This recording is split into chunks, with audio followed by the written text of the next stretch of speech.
Hello, hello, welcome, welcome, welcome. Good morning. Adjusting microphones.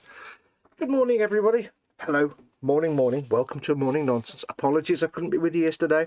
Unfortunately, I wasn't able to do a show yesterday, so yes, last minute. Unable to nonsense, but yes, I'm here today, so that's all that matters. Welcome, one and all. A bit whistly breathing today, I don't know why. Haven't smoked in like 7 years, so I don't know why I'm doing that. Anyway, welcome. Yes, it's morning nonsense with me, Foxx, and just me. We will be working on my Ork Big Trakk, my Forgeworld kit, which sadly is out of print now. Forgeworld kind of stopped doing anything to do with Orks, save for 2 or 3 kits, basically, which is a bit rum. I've got a whole bunch of Forgeworld Ork kits in my stash, none of which exist anymore. Oh well. So yes, we're going to be cracking on with this. It's that show where we just sit at the bench every morning and just fettle away at something, whatever's on my bench at the time. So good morning to you.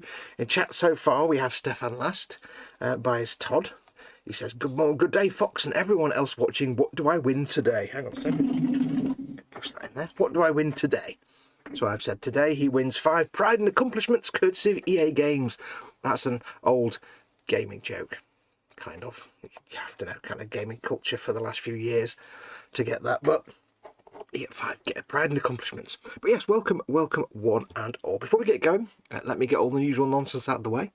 First of all, if you want to help keep this channel alive, because I do this for a living and I depend on my supporters to literally put food on my table. So if you want to help keep this channel alive and obviously by default of eating, then please do consider becoming a patron or a channel member. You can go to patreon.com/gurufoxx, GURUFOXX, to become a patron, or you can press the join button underneath this or any of my content to become a channel member. There's links in the description below as well.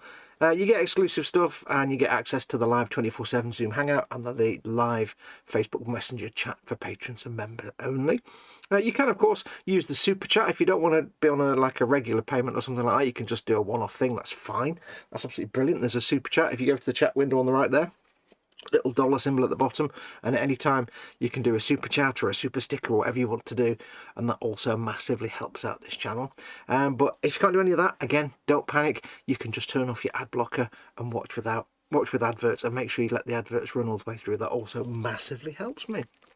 But yes, that's how you can support the channel. Of course, just subscribe and watch, and that'd be brilliant. Hang out and chat. If you're watching this embedded in Facebook or Twitter or somewhere, click the YouTube icon in the bottom right, and that'll let you join the stream on Facebook, and you can join in the live chat. And we have been joined by Sprue and Glue and Lee Eagles. Welcome to the both of you too. See, they're cool. They come into the chat like them two and Stefan. They're the cool kids. You have to be cool and come into chat. Stefan says, oh lovely, I'll gladly put them on my lunch sandwich, his pride and accomplishments. Sprue and Glue says, good morning Foxx and chat, and Lee Eagles says, Mr. Foxx, and waves Mr. Eagles. Eagles, huh? If you watch me play Far Cry, you'll know I have especially primal Eagles. Yes, they are my nemesis, but not you. So yes, welcome. We're going to crack on today. I think what we're going to do today is a little bit of, you can see we've come quite far with this. It's coming on quite nicely. We've got I think a lot of the base colour type stuff down. I've got to do a little bit on that shooter there. What else have I got to do? I've got to do inside the driver's area, but I'll kind of do that later because I've got to do some dry brushing in there first before I do any sort of painting in there of the seat and stuff. And if I do the painting first, I'll just ruin it all with the dry brushing.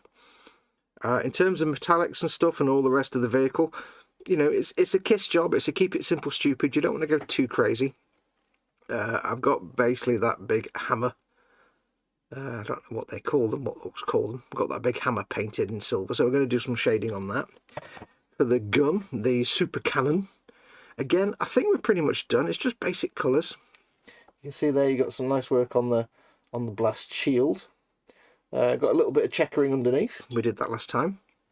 So I think just a bit of shading on the silvers and the glyphs and a little bit here and there just to finish that off. Not finish it, but you know, get it done. Again, the ammunition box, I'm kind of happy how that is. Just trying to get it in shot. Kind of happy how that's come out. We need to do some shading on that to make those shells look a little less like they've been painted, those colours. And then we've got to do things like the fangs on the front, whatever you want to call that, bumper, I suppose. They need to be done. But again, they can be done right at the end. They can be done on the last things. You don't need to worry about that too much. So I think what we'll start today, I need to do the tracks as well, and then the tyres on the wheel. So I think what we'll start with today is a bit of shading just on the metallics and things that need shading. We're not going to do an all-over shade on this. A lot of the weathering has already kind of been built in with the way I've dry brushed the rust colour and then the blue. So that can be left until we get to the enamel weathering stage later on. So I think we'll start with a little bit of shading on some of the areas that need shading. Lee says, hope you and Mummy Fox are I'll get my words out. Hope you and Mummy Fox are well. Yes, we're all well, thank you. She's in bed, she's fast asleep. Oblivious to the universe. She don't get up till the afternoon. Cowbag. Right, swig of coffee. Time tea mug. Coffee. Always required. And we'll crack on. So I need some Agrax Earthshade. Of course I need... Oh no, I know what I need to do first. Before we do that, yes. I need to do... Oh no, actually I've got to do these two big shooters, haven't I? On the front. Yes. What we need to do for those is... I think treat them the same as I'm going to do with the tracks. So the front bits here where they've rolled a piece of metal and hammered it into shape, because it's literally got hammer marks in it. I think we'll do them white, because Death Skulls is blue and white.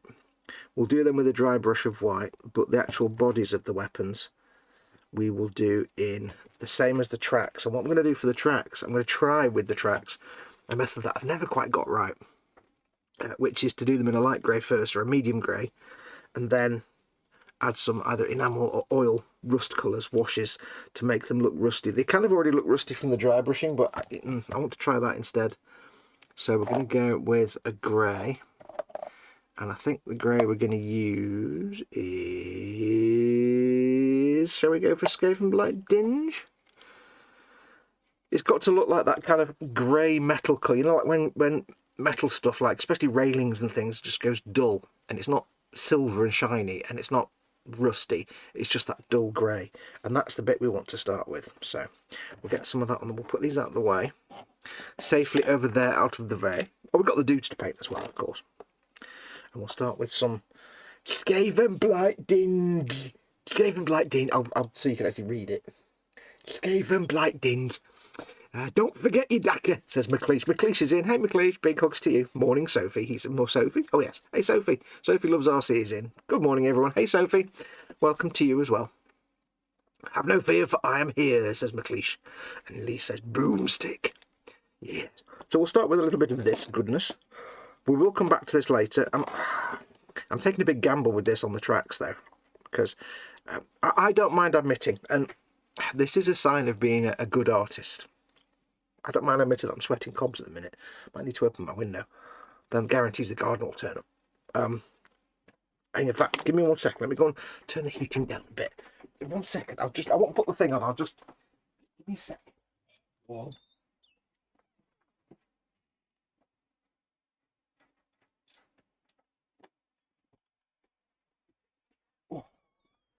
Just turn down that radiator. Ooh. It's a gamble in this house, you see, because Mama Wolf's 1,000,000 years old, so you have to consider her for the heating, which means sometimes it just gets a bit extra warm. You have the heating on earlier in the year. Yes, I don't mind admitting, as is the way with all...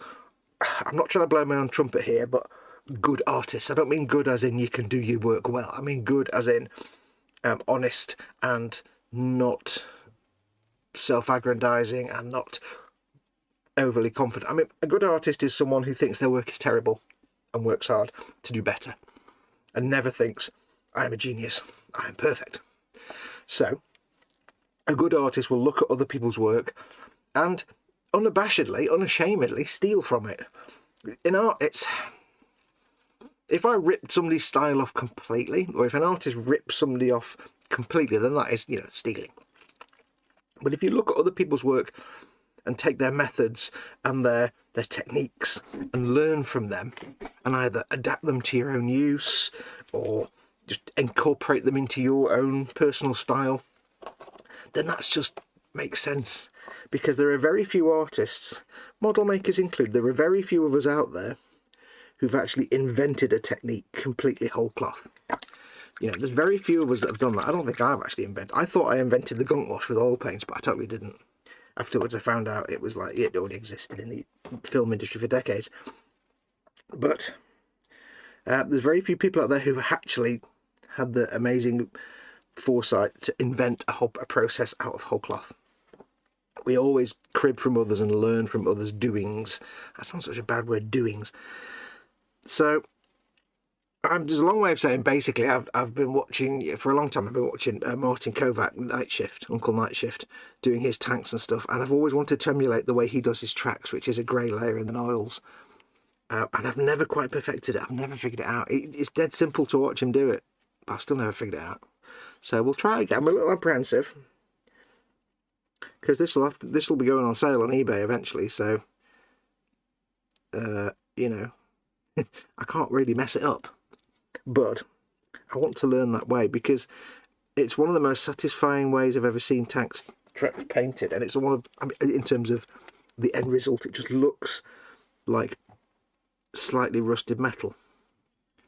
Now I know this is Ork, and there's no such thing as slightly rusty when it comes to Orks.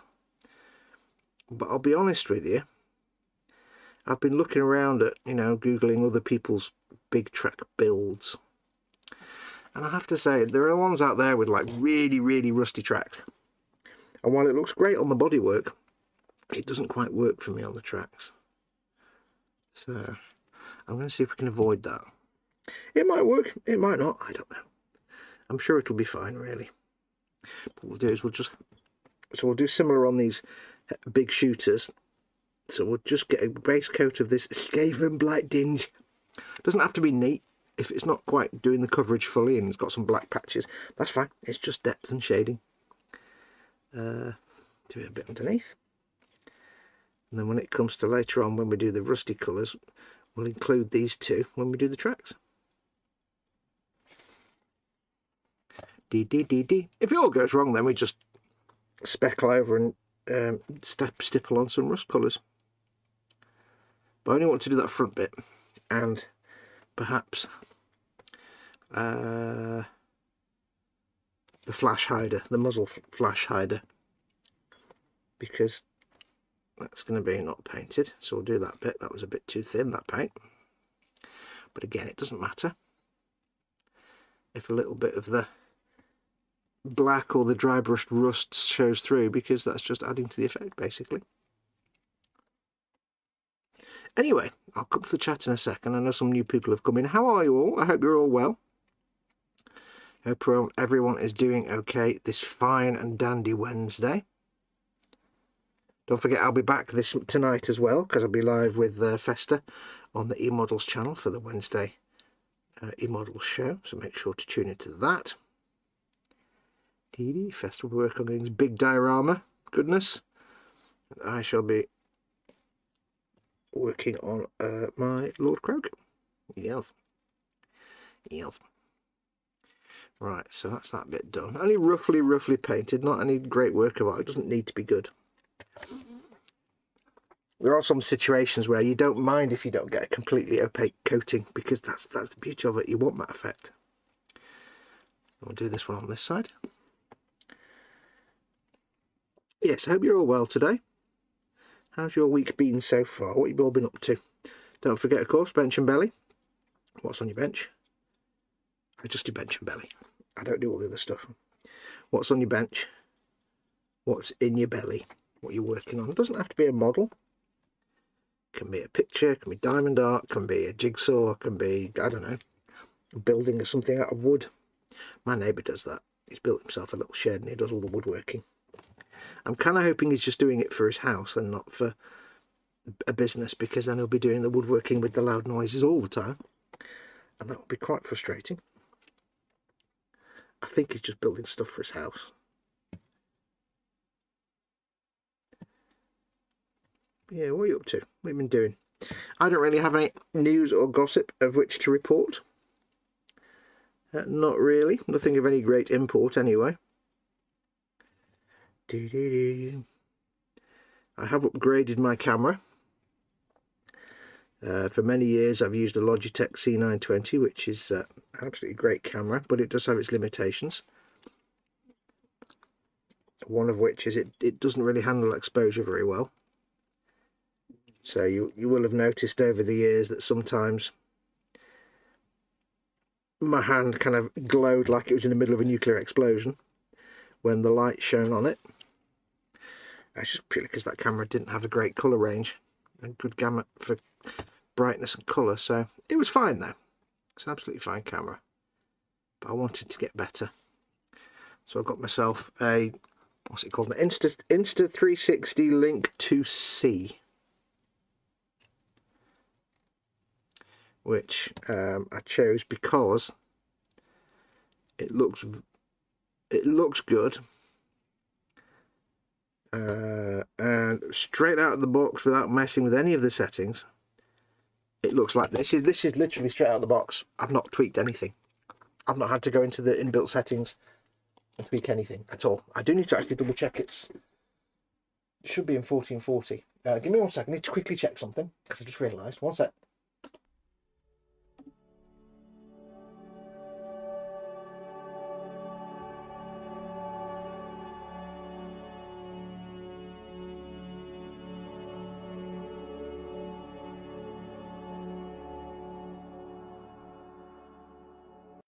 Yes, I was just checking. It's in 4K 30. It's good. Yes. So yeah, it's a nice high resolution camera. It goes up to 4K, 4K 30, 1440 30, or 1080p 30, and literally this is out the box, and it does a really fast zoom focus, which is great. So I can move things in and have a look. It's got a good contrast ratio, good color gamut. It can do HDR if you want. And overall, it's great. I've only got 3 lights on right now. And it's very good in low light situations. It's much better than the C920, so I've upgraded to that. So I'm more than happiness. It just looks a lot cleaner. The other camera, the C920 is a fine camera. It's absolutely brilliant. It's not a problem at all. It's at the the budget end of the scale. It's absolutely fine. But I just wanted to go one step better. Because the thing is, with the C920, I was having to fiddle with it all the time and adjust things, and you get the settings dialed in, and then for some reason that no longer looks any good. For some reason lately, it was very overexposed, and I'm like, I was getting sick of fiddling with it. So when I saw this can be fettled with, or you can just leave it, as I say, this is literally out of the box. More than happy. It's also as if you wanted it. I don't use the microphone on the camera. It's a big no-no for me. But if you wanted to use a built-in microphone, it's got a much better microphone as well. The C920's microphone is kind of garbage. That's why me and Festa never used it. Let's have a look. As long as you don't take home their madness, you're mad enough as it is already, gurufoxx. Yeah. Window open, next door starts with the power tools. Skaven blight ding, Scott's funeral dirge, says McLeish. I'm going to have to open that window, I think. Eon's car is in, says hello, welcome Eon's car, welcome. When did he come in? Good morning, all peepo hugs, he says. Yes, welcome Eon's car. Doing well on the bench, would still be the Space Marines Repulsor, and for belly naught at the moment. Repulsor, I have no news to report, I've been working, blech, says McLeish. He's paying the bills, he's getting the monies in. Sophie says, bench, I'm knitting a winter hat, tummy, piri piri chicken pot noodle. Ooh, I didn't know there was a piri piri chicken pot noodle. Does it taste exactly like doner kebab and Bombay Bad Boy though? Because I remember that when the doner kebab pot noodle was announced, I was so over the moon because I love kebabs and I absolutely adore pot noodles. Right, here's the thing. And at the time, I was drawing my webcomic, Avoid Spikes, and it was announced that there was going to be a doner kebab pot noodle, and I was so excited by this that it even prompted me. It even got a comic strip on the webcomic about just specifically that doner kebab pot noodle, a joke around the character Fox, not me, but the character discovering or realising there's going to be a doner kebab pot noodle through the best foods. Then I got one, and it was like, oh, it's exactly the same flavour as the Bombay Bad Boy. It's just a pot noodle with a bit of it's not cumin they put in it. It might just be cumin. I don't know. Just because I remember I got something and added some cumin to it and thought that tastes exactly like a doner kebab pot noodle or whatever. So I was most disappointed that doner kebab pot noodle It's just basically a Bombay Bad Boy. It's exactly the same flavour. It's like, oh, really? But if you want to see the comic strip, go to my website, gurufoxx.com, gurufoxx.com. And there's on the menu at the top, it says avoid spikes. Go in there. There's like 5 years worth of comic strips. Anyway, yes, so yes, I was most disappointed. So please tell me that it doesn't just taste exactly the same as the Bombay Bad Boy and the doner kebab, just pot noodle with a touch of cumin, because that would be really disappointing. I'll have to get one. McLeish says in the belly it's a mug of Nescafe coffee and a bowl of Rice Krispies with raisins. Ooh, Rice Krispies. Now, are they Rice Krispies that look like Special K, or are they Rice Krispies that look like Sugar Puffs? Because to me, Rice Krispies used to be like Sugar Puffs, and then they became like not that. They used to be little round things. Or is that Special K that used to be a stringy thing and then became a flake? I can't remember now. There's one cereal that used to be something and changed completely into one of the other cereals. Stefan says, belly, might be chicken tagliatelle, saving the pride and accomplishment sandwiches for tonight. Good lad. Are we having carbonara sauce with that, or bolognese sauce, or... Now, here's the other thing as well. Somebody could tell me if I'm wrong. I always thought that the correct pronunciation was tagliatelle, because the G is silent. But I've since found out it might actually be tagliatelle. So if anybody out there is Italian and knows the actual pronunciation for that, please tell me, because I used to say tagliatelle thinking that's the correct way to pronounce it. I'm thinking that people that said tagliatelle with spoons, but apparently that might be correct. I don't know. A bench between project at the moment might start a new vinyl track restoration after lunch. Yes. Sophie says it's hot, hot, hot. Ooh. Andy says to Sophie, muy caliente. See, I'm now thinking of Cyberpunk. Ahoy, landlubbers, Captain Caliente. Yes. McLeish says, hold on. Why, what have I said now? What did I say? Did I say something bad? I don't know what I said now. I probably said the wrong thing. Yeah. No, I think on that shooter there, I don't know if you'll see, but on the shooter, I've painted the holster type thing and the wrappings round, or the bindings around the grip with a leather colour to make them look like leather, but the body of it I've left as just the pre-rusted dry brushing that I did at the start.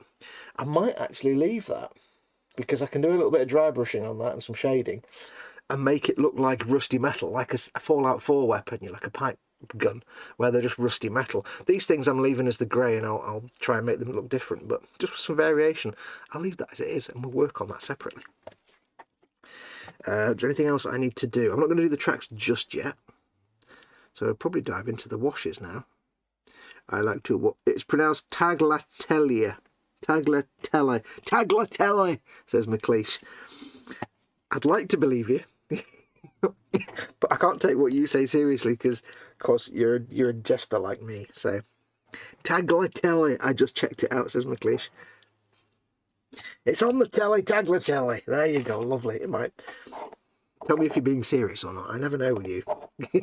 I just checked it out, he says. Well, that's why he says, hold on. He says, proper Rice Krispies, yes. Muy caliente. Right. I was going to do something. I decided to do something right then and then instantly forgot. Oh, yes. I've got the speedometer inside the driver's cab. You just about see it there. I might just give it a preemptive coat of white, because I'm going to do a white dial with a red pointy thing in it. GB Models is in, says, hello there, welcome GB Models, new name in the chat, not seen you before. Welcome, welcome. Hello to you, my friend. Do tell us a bit about yourself. And the question we ask every day is bench and belly. What's on your bench, and what are you having for your dinner, or your lunch, or what have you had, depending on where you are in the world. Right, so I'm going to get a base coat of the Ulthuan Grey. Now, I'm not going to paint this neatly, because I'm going to go around the edge of the speedometer with other colours later, so I don't have to worry about being neat and tidy. Or even tidy and neat. Rude, says McLeish. Rudeness from all sides right now. I wish I could post gifts in YouTube chat. Well, you know what you're like, McLeish. You're like a bit like Tony Helgen. You're just like a nutter like us. And Fester's the same. I tell him something and he's like, I don't know if you're joking or if you're being a spoon or if you're just telling me the truth. It's the problem we have with being a bit of a loon. People never know where to take you at your word or not. Rude, he says in capitals. How rude. When come back, bring pie. Now, you won't see this. You won't see me doing this because it's right in the wrong angle, but I'm just going to paint the speedo dial in there. Again, it doesn't need to be neat. I'm going all over the edge of it. That doesn't matter. It's absolutely not relevant because that will be painted over later. It's really hard to get to. It's a recessed dial. I can't quite get to the top of it. And I'm not painting it white because if I wanted to do any highlighting on it, of course I can't do that. I've already painted it white. So it's the good old traditional Ulthuan grey. And in fact, just one coat of that will be absolutely fine, but I'll go for a second one. It's only small and it actually covers it quite nicely. Looks a bit dirty. I'll have to be careful when I do any dry brushing in there, not to get that with the dry brushing. For the interior cab, I'm probably just going to leave it with its base coat of rusty colours and black and just dry brush it with metallics. I'm going to assume they didn't go to too many great efforts to paint inside the driver's cab. I do models as well as F1 cars and hot rods and World War II planes and GP bikes, says GB Models. Cool. Nice. Do feel free to join the Model Makers Boom Hut and show off your works. I shall put a link in the chat for you in case you do not know what the Boom Hut is. 1 second. Copying and pasting. There you go. Everybody's welcome to join the Boom Hut. It's open to all ages, all skill levels, and it's a safe zone with no snark and rivet counting, all that kind of rubbish. We get rid of all that. McLeish says, well, hey, I resemble that remark. Stefan says, it comes with a mild pepper sauce and vegetables, carrots, paprika and broccoli. I add some peanuts for extra tastiness. Ooh. Right, so we've got that on there. I need to do some shading now.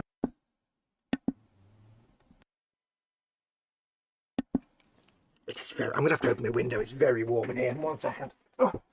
Get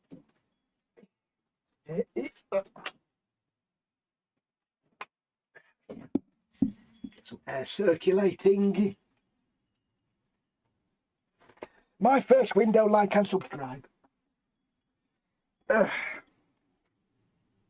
If you're new to the channel, you won't get that joke. Like and subscribe. Not done that for a while. Right, so.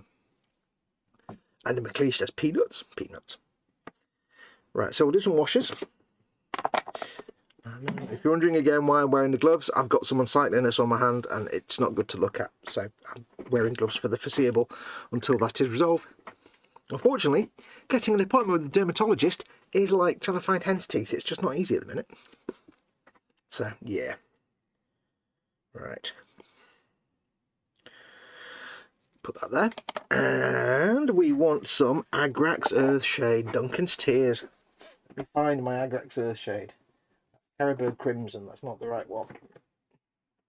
That's Null Oil. Camo shade. I've got every other shade. I think this might be the new Agrax Earthshade, so it's not. Fox opens windows, cue power tools. Yeah. Oh, it's a bit cold now. Getting the cold breeze. Actually, it's quite nice. I've also, my double glazing is actually really old. It's like metal framed, aluminium framed double glazing. And now when it gets a little bit windy, the window kind of goes because it wiggles a bit. So I've had to jam a piece of foam between the window and the frame to stop it doing that.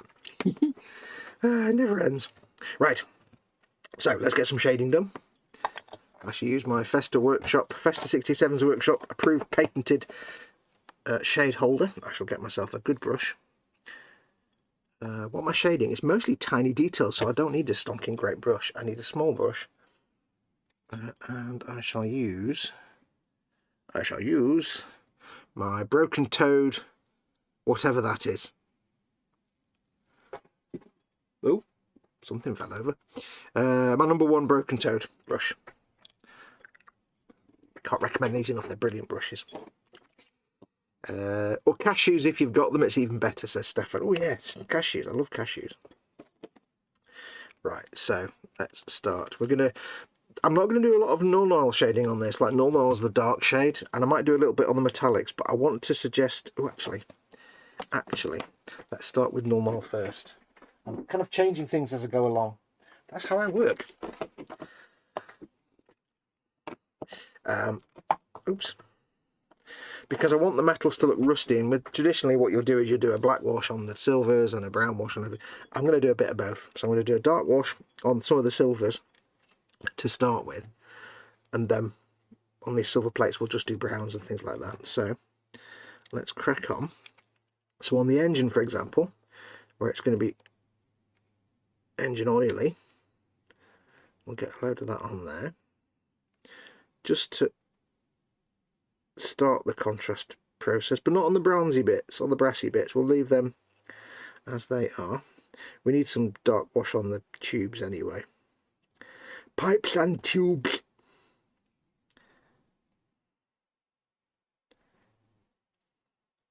So we'll just do a little bit. I'm doing it at a funny angle here because I'm trying to do it so you can see what I'm doing. I like to do it so you can see it. I don't need to worry about these too much because this is where the roof attaches, so I just need to go on the outside of these. But they can just be brown wash. Be quite generous. I'm not being careful with this. Plenty of it. Flood the cowling. I don't want it to pool up, but I don't want it to be crystal clear either. Nice and pristine or anything. A bit on that. A bit on that. Now, if you've never used shades before, shades, there's different versions. I'm using Citadel shades. They call them shades. Other companies just call them washes. They're just thinned paints. It's basically medium with a lot less pigment in it. And the idea of at least Citadel shades is to tint the piece, but also collect in the recesses and just give it some depth. And if you've never, some people do it with oil paints. They just do an oil paint wash. It's the same process. It's a brilliant way just to quickly give your model some depth and some texture. Now, a lot of like very haughty modelers will scoff at this and say, oh, it's not a proper way to paint models. And I say, tish and pshaw to that. There is no proper way to paint models. It's whatever you want your style to be. But they are a very good way of just quickly adding some depth and shade. Obviously, I like to do this and then go back in with other colours, other washes and shades, and highlight them with other things. It's not all about doing a shade. You can just paint your base colours, do a shade, and that's it, you're done. If you're playing on the tabletop, that's fine. But the real joy is doing your base colours and then your shades, and then going in with the highlights and lots more goodness. And that's where the fun comes in. I'm going to do a black wash over the leathers, so over these parts of this shooter here. I've not done the muzzle there, have I? I'll sort that out. Now I'm not painting this. I don't play on the tabletop. I've never had a chance to play the actual game, but so I'm painting this as a display model. So I'll go the whole hog with my painting. I won't just do the sort of basic tabletop level paint job.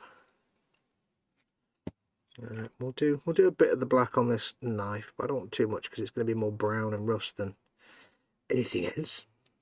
Make sure it's not pooling. I like to pool it. Kind of a quick coat on these silver bits here, because this is Ork, so it's going to look rough and rusty and filthy and dirty. It's all made of scavenged nonsense. Scavenged nonsense. He's a salesman. Drives a Ford Probe. Right. And we shall do a bit on these big chopper on the back there. Now there is trim on this chopper, but I'll just leave it as silver. This is just to start the process. I think most of you know about shades and washes anyway.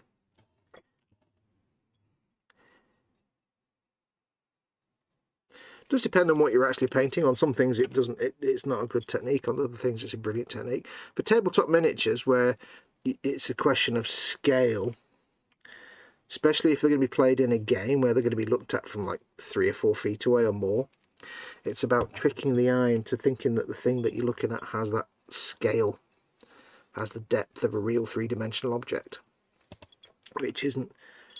This is a bit of a skill, and that's where shading comes in. Now, I'm not going to do a dark shade on every single bit of metal plating that's on here. I'll do some on these exhausts. I'm not worried about the insides exhaust. I can go in them with some ink later on, black ink, to make them look really black. But yeah, some of these like metal checkerboard plates, I'm not going to, or checker plate, I'm not going to do all of them with the black wash. I want them to look some slightly different, but I'm going to do 1 or 2 of them. So I'll do that one around the edges, and we'll do that one because I want some variation. Now, I'm not going over the whole model with washes, like I said, because I've already built in some depth and shading. Just move that, hang on a second. I've already done some depth and shading with the initial rust dry brush and paint layer dry brush. So I don't need to worry too much. I might do that one as well.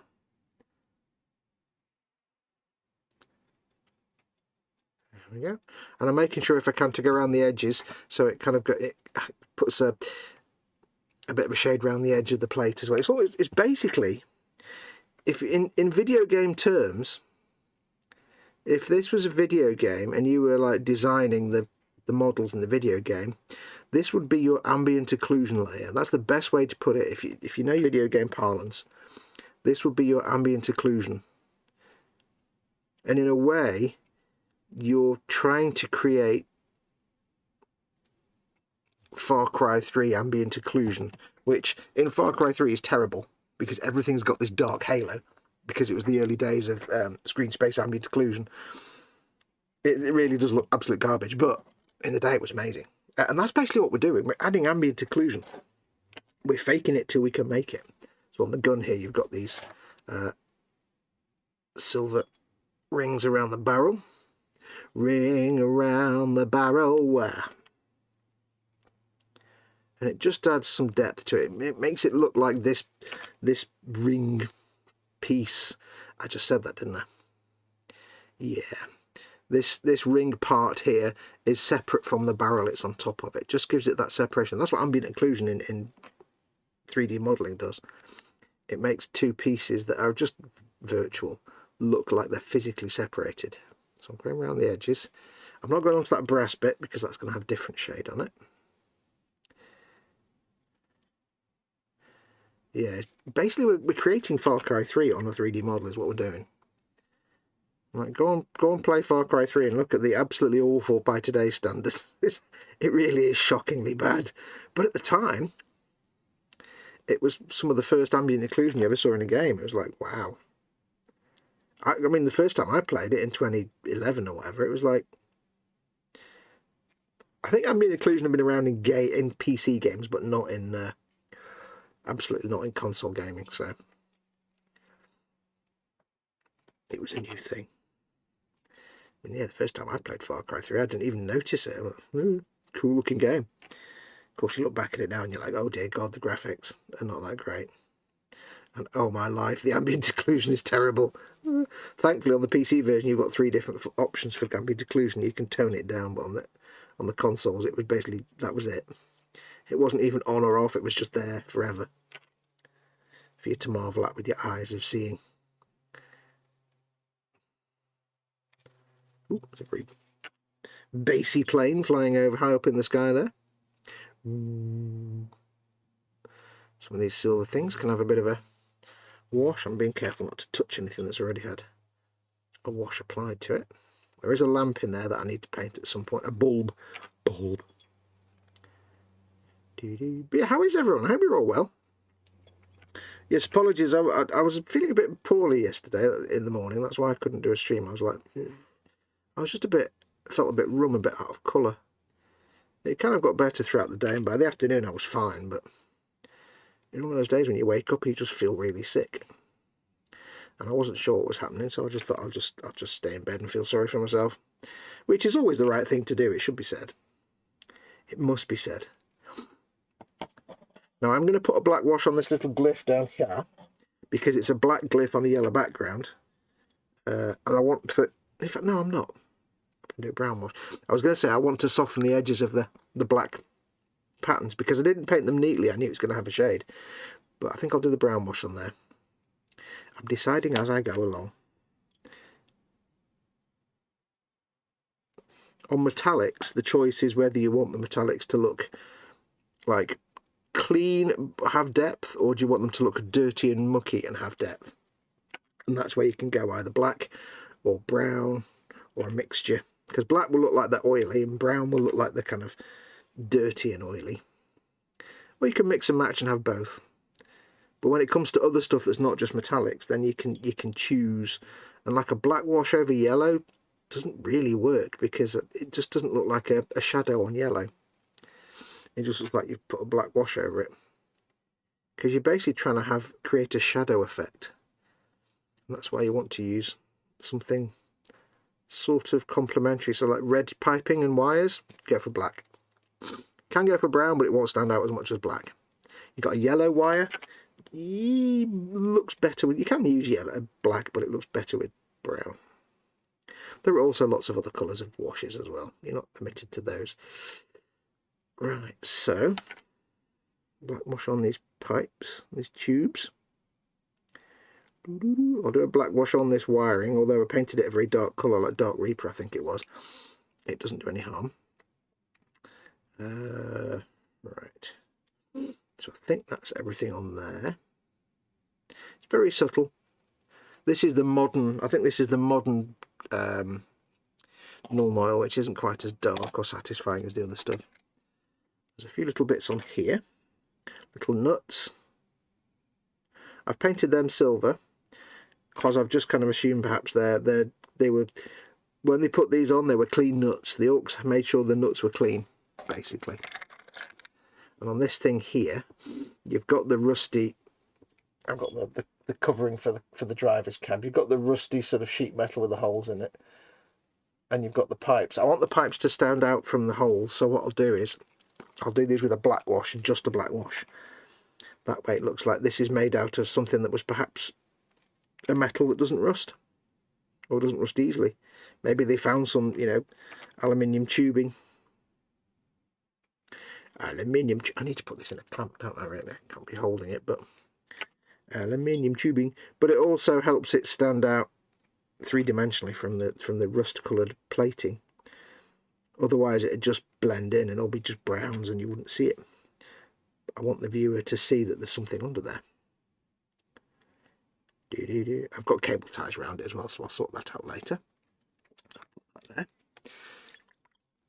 there. And we have, on these, we've got the shells. I'm going to do a black wash on the top. The tops are silver. Now, I was debating whether to do these as standard Ork munitions, where they just make them out of scrap and paint them in whatever paint they've got, and checkers, because you always paint checkers on like stuff like that, but they kind of look like proper shells. They don't look like cobbled together by Ork shells. So I decided I'll paint them as proper ammunition, on the story being that they've just like nicked this ammunition from the Imperials somewhere. They've killed some Imperial forces and Astra Militarum and nicked their ammunition.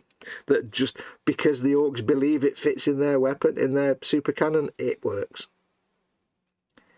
Because that's the thing about Orks. If enough Orks believe something is true, it is true.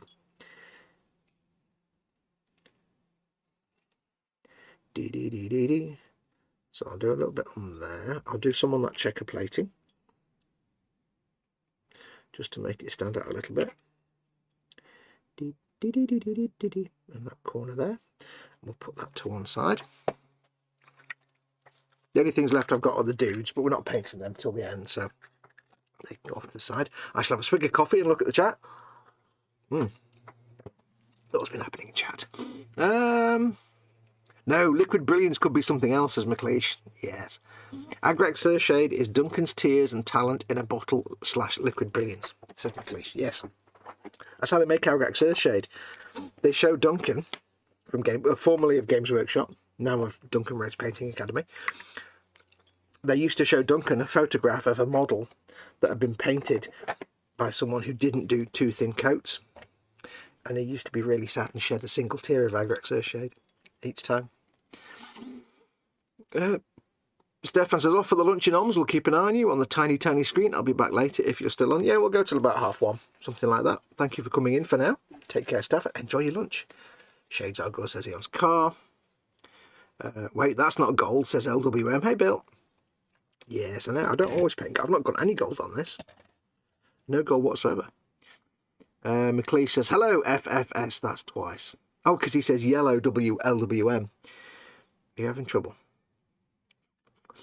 Feeling ill in the morning, says Bill, is just your body rejecting normalness. I should be used to that. I've rejected normalness for like 53 years. So. To be orc or not to be, that is the question, says Bill. Yeah. Right, so that's the black washes.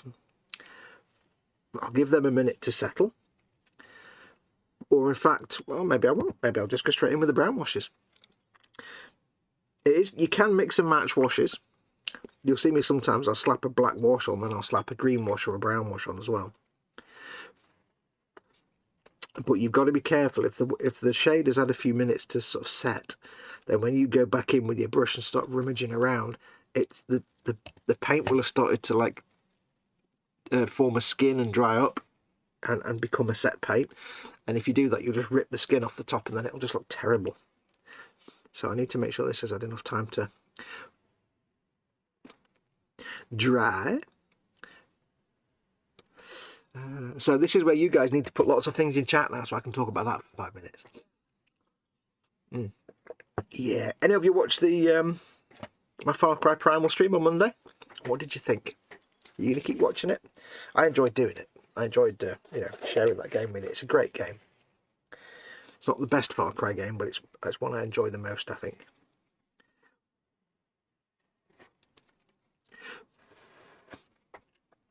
I've been thinking about what I'm doing after this because I've got lots and lots of stuff in the stash to buy the paint or build. I've got a bunch of Forgeworld kits. And the thing is, now that Forgeworld, if you go onto the Games Workshop website now and look up Orks, and it used to be separate Forgeworld and Games Workshop, now it's all just on one website. So they now list the Forgeworld kits. It's not marketed as Forgeworld, it's just listed as 15 plus expert kits, or just as resin. And if you go and look now under Orks, there's literally, I think last time I checked, 3 kits. There's the Gargantuan Squigoth, and then there's like 2 little, I think there's like something, it might be something like a little 5-man squad and a single figure kit, something like, and that's it.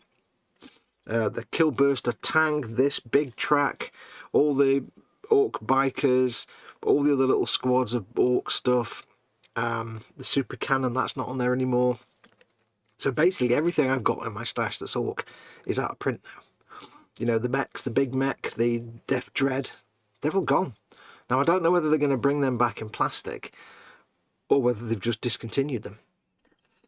Because quite often what they'll do is with Forgeworld, they'll say temporarily unavailable offline, and that just means they've got to remake the mould. They've got to get a new mould because the mould's worn out.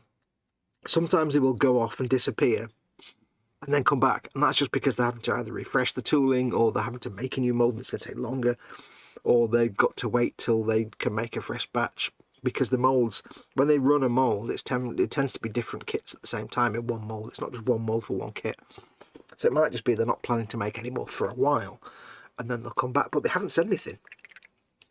So we don't know if they're just out of print for now, until they get around to making more, or are they out of print forever? And if they're out of print forever, are they going to make plastic versions? That's a lot of stuff they're going to have to remake in plastic. That's a lot of different kits. So, yeah, we'll see.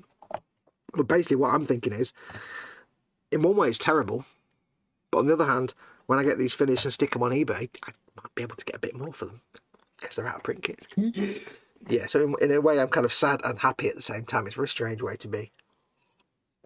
Because I've got the Killburster tank, it's massive, and I wanted to make one and sell one and make one for myself. I can't now. I've got one. So, well. It's Far Cry from I'll start that again. It's a Far Cry from Far Cry 5. Haha. Says Bill. Bill says bench number 4 is out for delivery. You need to stop, Bill. The hobby is not building the benches you do the hobby on. It's actually the hobby that you do on the bench. I know it's quite addictive, but you need to stop with the bench building and get with the actual building soon. There will come a time when you can fit no more benches in, and when that sad day comes, you must resign yourself to not filling the rest of the house with benches. Otherwise, you're going to end up with a bench to build benches on, and that's going to get really weird. So, yeah, so it's a real shame. But it does mean, I suppose, if when I sell these, the going price might be a bit higher, perhaps. I don't know. We shall see. I don't know. Right, so, is that still drying? Let's have a look. I think we're about good to go now. Okay, so let's get the Agractical Earth Shade. I think this is the new one. I don't like the new shades. They're not as good. They're not as opaque and dark. They're a bit wishy-washy, if you pardon the pun. They're being washes, of course. Yeah. Right, so let us... In fact, what I might do, I shouldn't really use a nice expensive brush for shades because it's a bit aggressive. Let me see if I've got what's that? What's a detail brush? Let me see if I've got a good scruffy brush that's actually good enough to do neat shades. Yeah, this cheap cheerful throwaway brush will do. Right, so we want to shade all the metallic bits. So I'm going to do over the engine because I want it to look rusty as well as grimy as well as black. So we're going to go over with this really generous. Plenty of it. Flood the cowling, as they say. Now I'm going to do this over the copper brassy bits as well, because this is where brown shades work really well on brassy metals. I'm going to put some over this bit that's actually rusty, but just to make it look interesting. Over the silver, over this brassy bit. Am I even on camera? Yes. How's the audio and video, guys? Hopefully it's looking and sounding okie dokie. Don't know what that word was. We'll do some on these little bits of rivety goodness. And if it goes around the edges, that's fine, because it just looks like if it's kind of a rusty staining, then it's just leached away a little bit. I'm not going to do anything on the painted parts like the blue and the white because they're going to get enamel painted separately later on. I'm going to go over the shells in the magazine feed for the big shooter, because the shells themselves are a brassy colour, and whatever the things they're in, the feed thing is green, which works well with the brown shade. What's that called? Just the belt, I think, isn't it? Just called a belt. I like to belt it. And the beauty of shades, and I've said this a million times, when you're painting your base colours, don't worry if you're not 100% neat and tidy. Because the beauty of the shade is it adds that three-dimensional shadowing, but it also hides any slightly ropey paint job nicely, because it smooths the edges out. Sometimes in insane ways. I've said before, when I paint checkers on something, I might do white checkers on something, and then they'll look a bit ropey. The edges will be a bit rough and ready, but as soon as I put a shade over it, like a thin brown shade, wash, it's not a physical edge, but it suddenly sort of softens the edges of everything. So in a way, it's a bit like adding ambient occlusion and anti-aliasing at the same time. It's very strange. the way it sometimes works. Now I'm not worried if the shading on these green boxes is a bit rough and ready, and a bit blobby, because these will get highlights anyway. They'll get a highlight coat stage painted over them. It's just to give me some depth. We'll do it on these exhausts. I might go for a couple of coats of this. I'm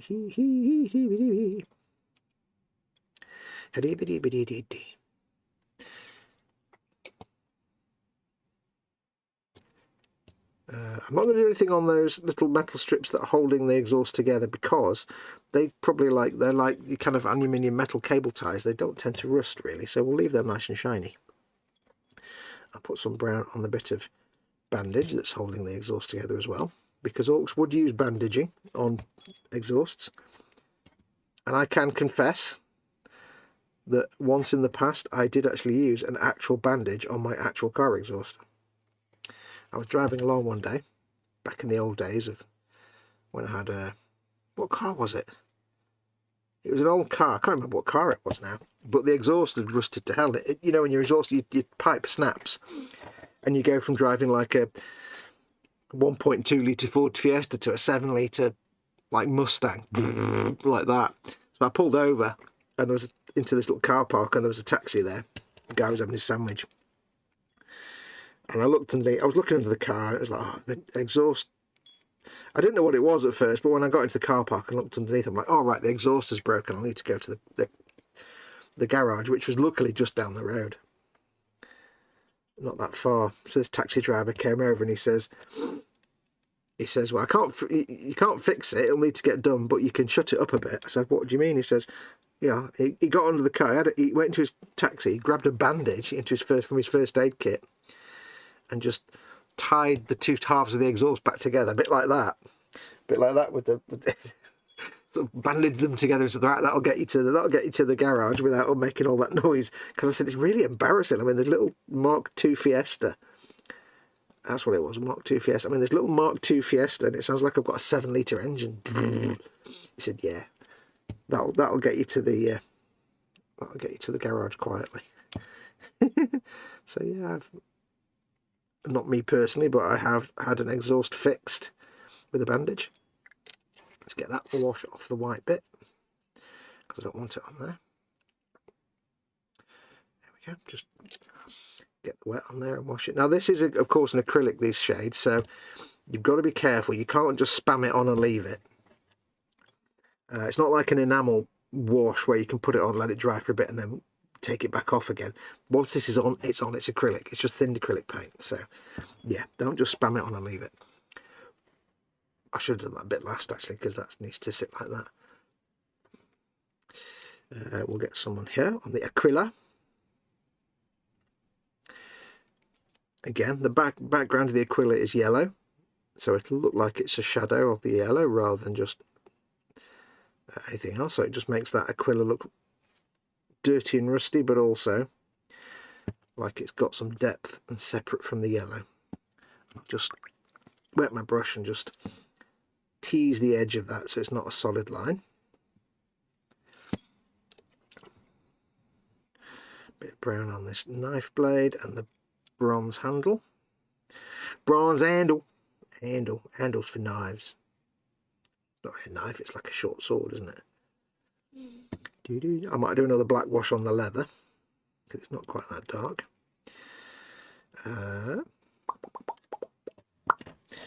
Now what we want to do is some browns on these metal plates here.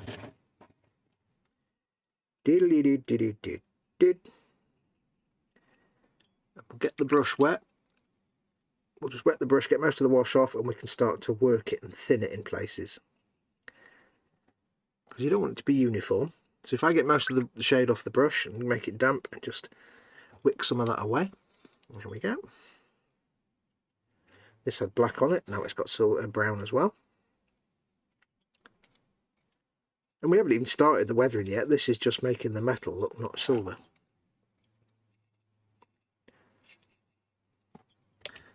Do some brown on these. Doesn't have to be neat.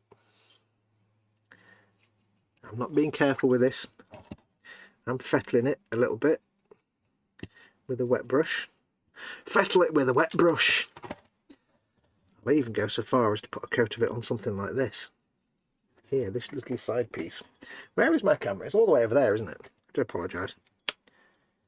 Camera's not in the best place today. And this is just so that some of this plating on the floor, although it's been painted blue, can look a bit different. Some of this plating I've left actual brown with the rust colour, so I'll put it on here as well. Again, just to give some depth. And I'll keep it random.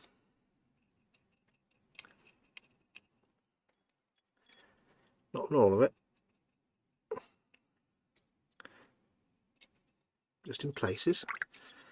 Rinse off the brush and wet it. Menge that around a bit.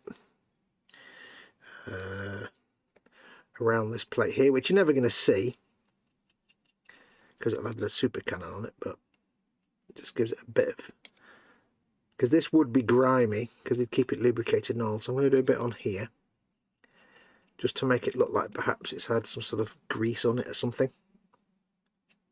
Then we'll rinse off the brush and just fettle that in a bit. Okay.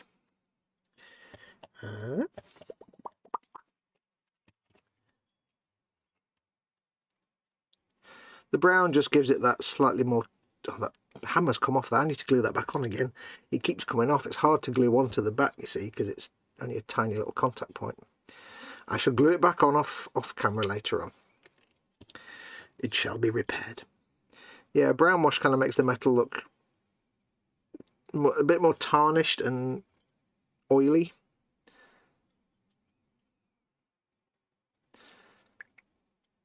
Than a black wash, if that makes sense. So what I'll do here is I'll make this brown shade be mostly at the bottom. And what I'll do is I can go and do a second coat to add more depth to the brown, make it even darker. There. Just do this at the bottom. You do as much or as little as you like. If I do that just at the bottom now, it looks like it's getting, you can't really see on camera, but it looks like it's getting darker at the bottom. I knocked the camera. Yep, there you go, knock the camera. It's darker at the bottom than it is at the top. It's not really coming out on camera very well. I can do a second coat later to darken that even more. And this will get more depth with more, you know, weathering later on. It won't be exempt from all that. What else we've got to do on here? There's all this down there, but I'll do the stuff underneath in a bit when I can turn it over. I don't want anything to pool the wrong way. That we're going to do another brown, a black coat. These we can give a little bit of brown. My camera in a really terrible place. I shall have a look at chat in an second. There's no right and wrong with this. It's just about giving you your silvers and your metallics something that makes them not just look like you've painted them silver. Now, of course, in things like these moving cogs on the super cannon here, what I will do later on is come back with the silver paints again, the lead belchers and iron breakers and stuff, and I will paint back in the highlights, because that will make it then look like you've still got shiny bits of metal where they are in contact and rubbing. That's the trick. This is matte, these shades, they'll just matte everything down. So one of the last things I like to do, once the model's completely painted and everything's been matte varnished, is come back in with just the silvers and the golds and redo the silvers, and you just paint in the raised areas, the areas where there's no shade. The shade's gathered in the recesses, but the areas where perhaps metals would rub together or be in contact, that's where you then put your clean metallics. And that way, when you look at the model, you see all the bits where there's shade are all matte because they're tarnished and dirty and dull, and then the highlights then are picked out when it moves around. Right, let's get this piece here done. See, it was a really rubbish paint job on the teeth glyph. But once the wash is on there, that will soften the edges of the black bits and it'll look fantastic. It'll look like you painted it like a pro.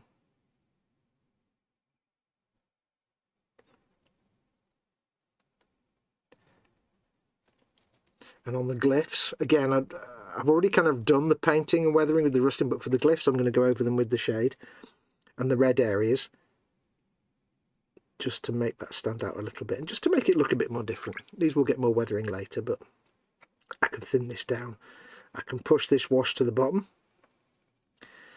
So I don't know if you'll see it, but the gunner has scratched in little marks on the side there as to how many hits he's actually done. That shade has gone in there now and brought those out because they were invisible before. It's about as close as I can get. They were invisible before, now you can see them. And it'll build up at the bottom and just look a bit different. Do some brown on this telescope sight thing. I shall have a look at chat in a momentum. Lots of bronze. I should have really brought the camera in a bit closer, shouldn't I? I can do that if you give me a minute. I'll do that. I can do this. I can do this.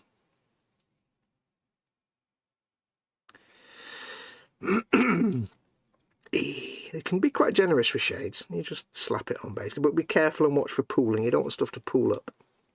That's the trick, because that would look terrible. If you get if it gravitationally pulls to the bottom of something and you get this big blob of shade then, and it just looks like a three-dimensional blob, which is garbage. You don't want that. That's rubbish, that is. Right, so we'll do a bit on here.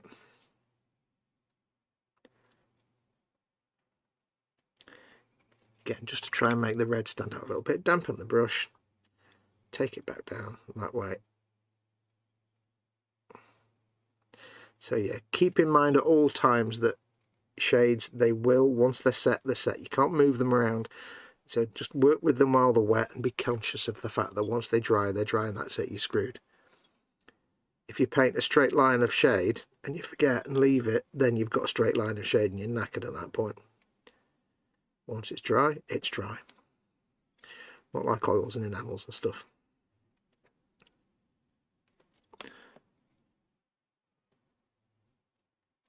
Paint all these silver bits. I've no idea what you guys are actually seeing. I'm trying to make sure I'm doing everything on camera, but you never know. Alright, let's get these bits done, then we'll have a look at chat and that. Chat and that. But you can have fun with shades. You can just be carefree and just slap it on all over and see what comes out the other side. But it's all about what you do after the shade's gone on. It's all about the highlighting and layering later. That is the trick. Now on here, I can just slather this on because this is bronze and white and we can do that. Just slather it onto this bronze bit. And then I might just fettle on the white part. You can sort of work some of it off. Ooh, people sending me text messages. Who's that then? No.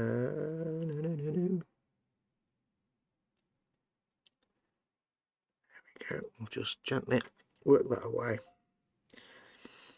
Check that text message. It could be somebody saying, you've gone off air. So I better check it. It could be my GP saying, can you come in for a checkup?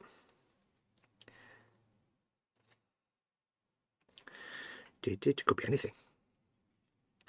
Could be the National Lottery saying, you've just won millions of pounds. You can turn off monetisation and go and do this for the rest of your life. And I'll be like, yay! Imagine that, no more adverts. Woohoo! And I'd be like, today I'm going to build this model kit. And I don't care if you want me to build that or not, because I don't need your money, so I'll build what I want. Thank you very much. Bye! Today I'm going to make a video of me folding towels, because I can. Muhahaha. Or something, I don't know. Do a bit of brown wash on these cables and pipes just to make them look interesting and windswept. And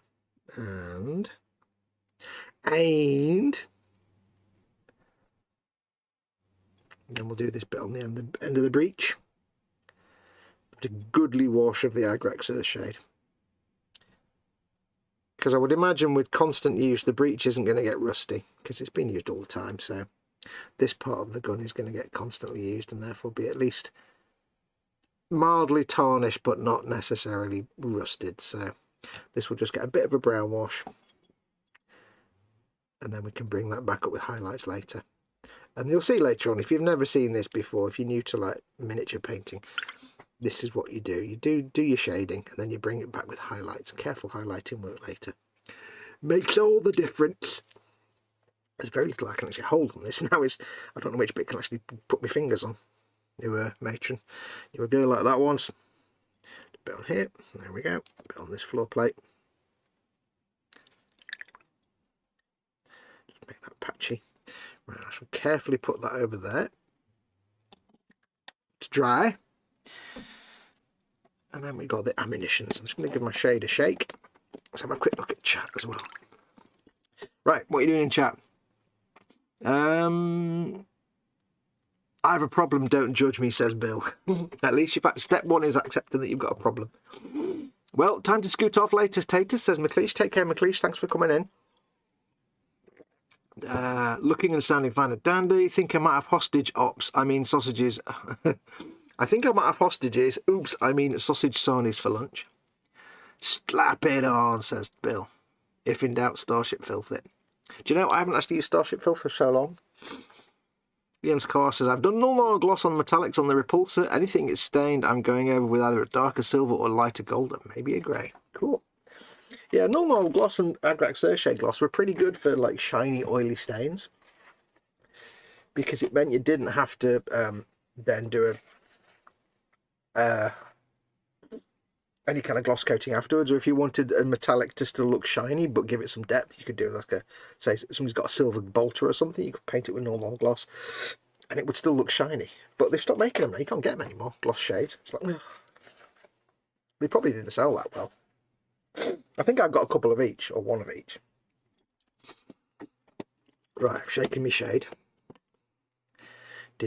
Yeah, so treasure those because they don't exist anymore. Right, so this is the ammunitions. We want a brown wash on the green tarpaulin that's overlying them and a brown wash on these shells. And this is a prime example. When these have been shaded, they'll be matte. So it'll be important for me later on to come back with the base metallic colours or highlight colours, silvers and bronzes and brasses and things, to bring this back to shininess. Because the shells, assuming that these have been stolen, and that's why I'm painting them like shells and not painting them like orc stuff, assuming that these have been stolen, they would be reasonably clean. They wouldn't necessarily be all rusty and all because it's brass and silver anyway. So do a bit of brown on there on that bit, bit on this checker plate, why not? That's all in for £1. Might as well make the silver not look like silver paint. This is how you make silver paint not look like silver paint on a weathered model. I want to make sure this isn't pooling anywhere. And again, on that green tarpaulin, I'll bring back the highlights for the green. We'll make it look properly creased and stuff. But I just need to make sure it's not pooling. So if it is, I'm just wicking it away with the brush. Okay, that'll do. That will do. Looks terrible at first. It's the highlights that make it later. But hopefully it would just make that tarpaulin look a little separated from it. It'll look like it's something on top of the shells and not just a thing that's moulded into the shells. Also, it can hide where I've not put any paint. Yay! Right, so we'll put that off to one side. We've got to wait for all that to dry now. So what's happening in the world of things? Let's do another normal shade on this roof piece. I'm going to get myself a little clampy thing. Hang on, let me just grab a clamp. Clipstick even.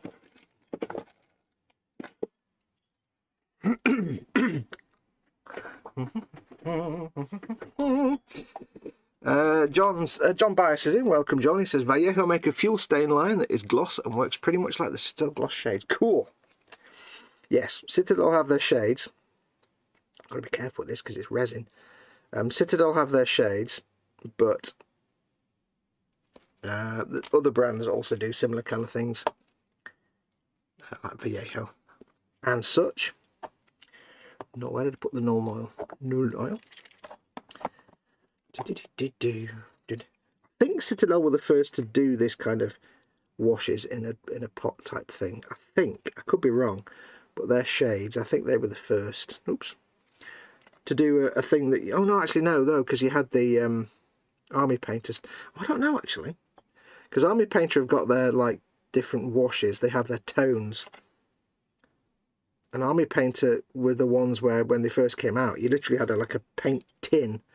Like you go to the DIY shop and get a tin of wood stain. It's like a tin like that, and you'd literally pop the top off and then just dip your miniature in it. And it did the same thing, but they took like 24 hours to dry, and it's like, really? I think they've moved beyond that now. But I think Citadel might have been the first ones to do basically an acrylic paint that's just a paint.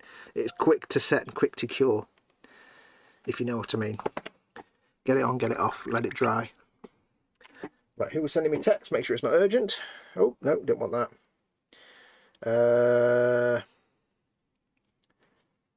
Get a vaccine, okay. Time to get your flu vaccine. I'm old now, I get a flu shot every year. Yeah, that's how old I am. Oh, I've got a D'Agostini parcel turning up today between 2:50 and 4:50. Ooh.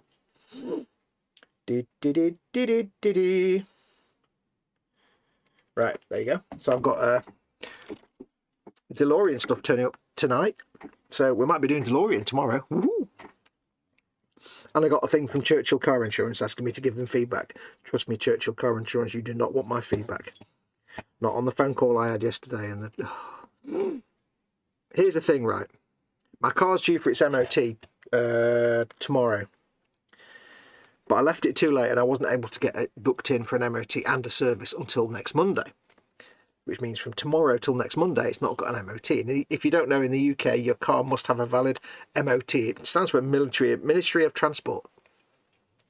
It must have a valid Ministry of Transport. It's basically a test. It's an MOT test. It's a Ministry of Transport test that just says your car meets the basic requirements to be on the road, basically. You do it every year if your car's over 3 years old.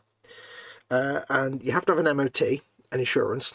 You have to have a valid license, MOT, to have valid insurance, and you must have valid insurance to have all that kind of road tax and stuff. Hello, more text messages for other people this time. Hang on.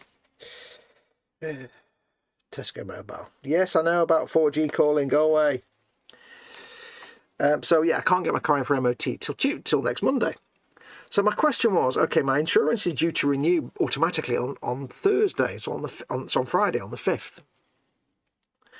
So when my insurance is due to automatically renew on Friday, my car won't have a valid MOT yet. So my question was basically, it's due for MOT on the 7th. When you try and automatically renew the insurance, is it going to throw a hissy fit and cancel my insurance because there's no MOT? And am I going to have to reapply for insurance and start again? Or will it just renew anyway? And then I don't have to worry about it. It's a simple question. Here's when the MOT runs out. Here's when the MOT happens. My insurance renews here. Will the automatic renewal be messed up by the fact there's no MOT? You'd think I was asking them to give me the atomic weight of like uranium or something. The first person I spoke to on that online chat thing, because it was like, speak to us via WhatsApp. I'm like, really? Okay, that's fine. Went into WhatsApp on the desktop. No, you've got to use it on your phone. I've got to have a full-on conversation with someone on a little phone screen. So I connected my Bluetooth keyboard. I'm like, why can't I use the desktop WhatsApp app? I've got a keyboard for that. Anyway, I put this big long question in the thing. I said, this is the thing. MOT date, MOT test date, renewal. What will happen? Am I going to be all right? And she went, if your insurance is set to auto-renew, then it will auto-renew. I'm like, And the thing is, it's like, because at first it said, right, you've put your description, it says, right, such and such has joined the chat, just give her a few minutes to read through and get all the information. So I gave her like 10 minutes to read a few sentences, and that was what I got. I'm like, you didn't read any of that, did you? And then she just disappeared. Like, I'm sat there for 15 minutes, I'm like, because I asked another question. So I thought, screw it. So I just phoned them up. I did it over the phone, and I got pretty much exactly the same thing. It was like, and then the conversation I had was that he just took me through how to renew your insurance and just renewed my insurance for me over the phone, but I didn't bother telling him. But he got the same thing. They didn't answer the question, basically. And when I'd finished speaking to the chap on the phone, I went back to the WhatsApp and she still disappeared. She hadn't come back. So I just said, right, well, as you seem to abandon me, I've actually phoned up now and spoken to the person.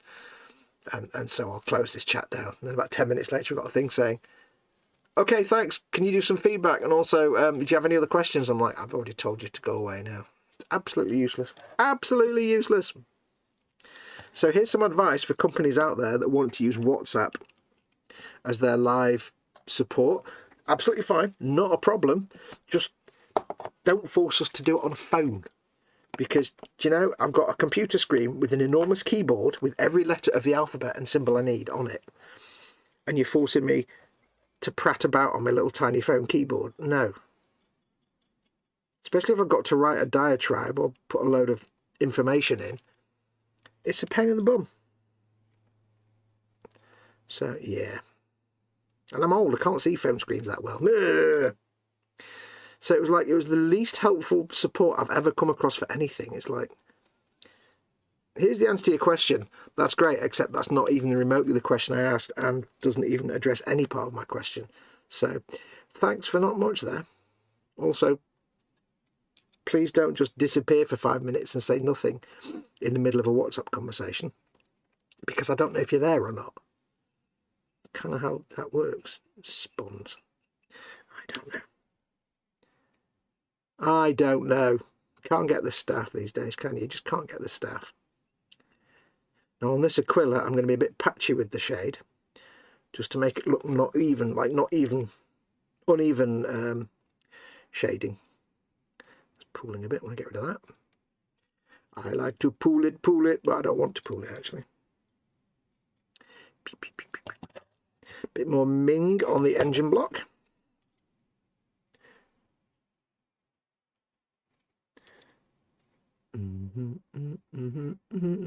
Now on the engine block, for example, what I might do is not go back and paint all the flat edges with the metallics to break the highlights, but just do a few edge highlights because I want it to look oily.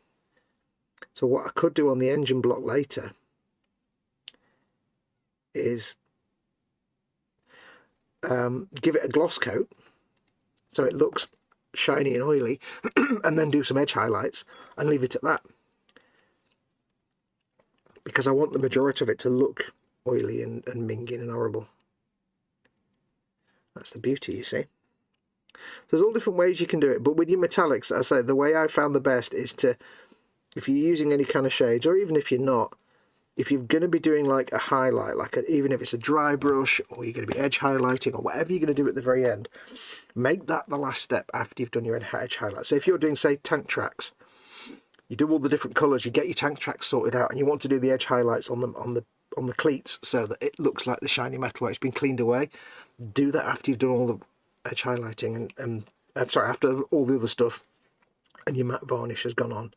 And before you're weathering, obviously, mud and stuff, but do that after, because once the matte varnish goes on, if you've done the edge highlighting of metallics, you've suddenly got not shiny metallics.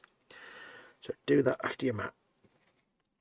And then if you're doing muddy tracks, you would do the mud on top of that, because the mud would cover up the shinies. It's all a bit of logic, really. It's all logical stuff, figuring out the best ways to make things look cool. So you'll often see, like, the last step I'll do on a model is either some, graphite edging, where you go over the edges with your graphite stick or whatever, or just a metallic dry brush or something like that. And it also gives you more text messages. What? Who is texting me? Why? Go away. Yodel, your parcel is on its way. Oh, Yodel. Fanhome and D'Agostini, right? They decided, probably to cut costs, that all their deliveries would be sent via Yodel. There was outrage. There was uproar. It didn't go down very well in the communities, let's just leave it at that. Because Yodel are not one of the UK's best delivery companies. No. So yeah, there was a lot of unhappiness about the fact they sent it. But to be fair, I've not had a package go missing yet. So, I remember speaking to the chaps at eModels once, because they use Yodel. Amongst other couriers, they use, one of the ones they use is Yodel. And I said, have you had any, you know, any complaints or bad feedback about using Yodel for some stuff? Because they give you options of where you can ship with when you're doing your orders and stuff, which is nice. It's when somebody just says, here's your parcel and it's being delivered by, and you're like, I don't like that courier. But you've got a choice with eModels. Anyway, they said, to be honest, he said, they found Yodel more reliable than Royal Mail.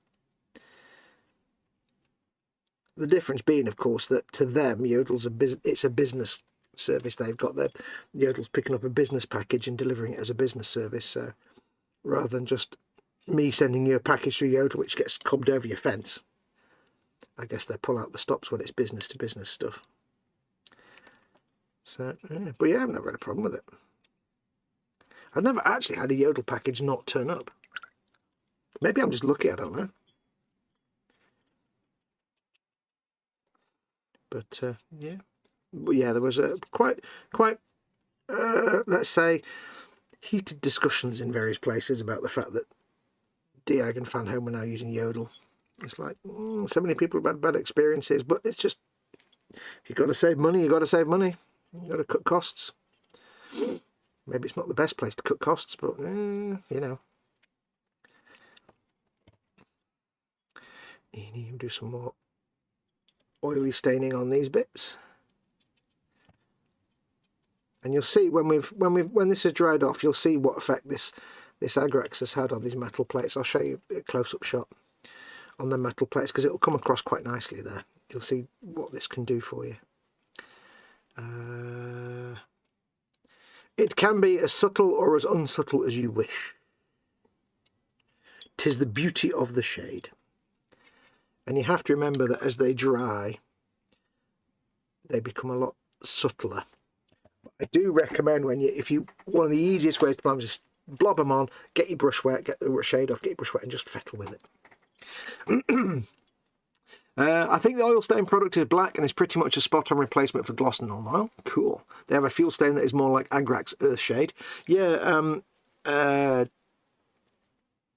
Ammo, or is it AK Interactive? They do the enamel.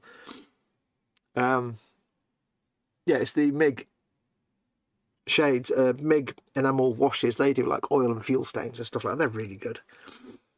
But the beauty, of course, with the enamels, things like MIG's oil and fuel stains and stuff, is that once they're wet, you can fettle them, you can fade them, you can wipe them off completely, you can tease them.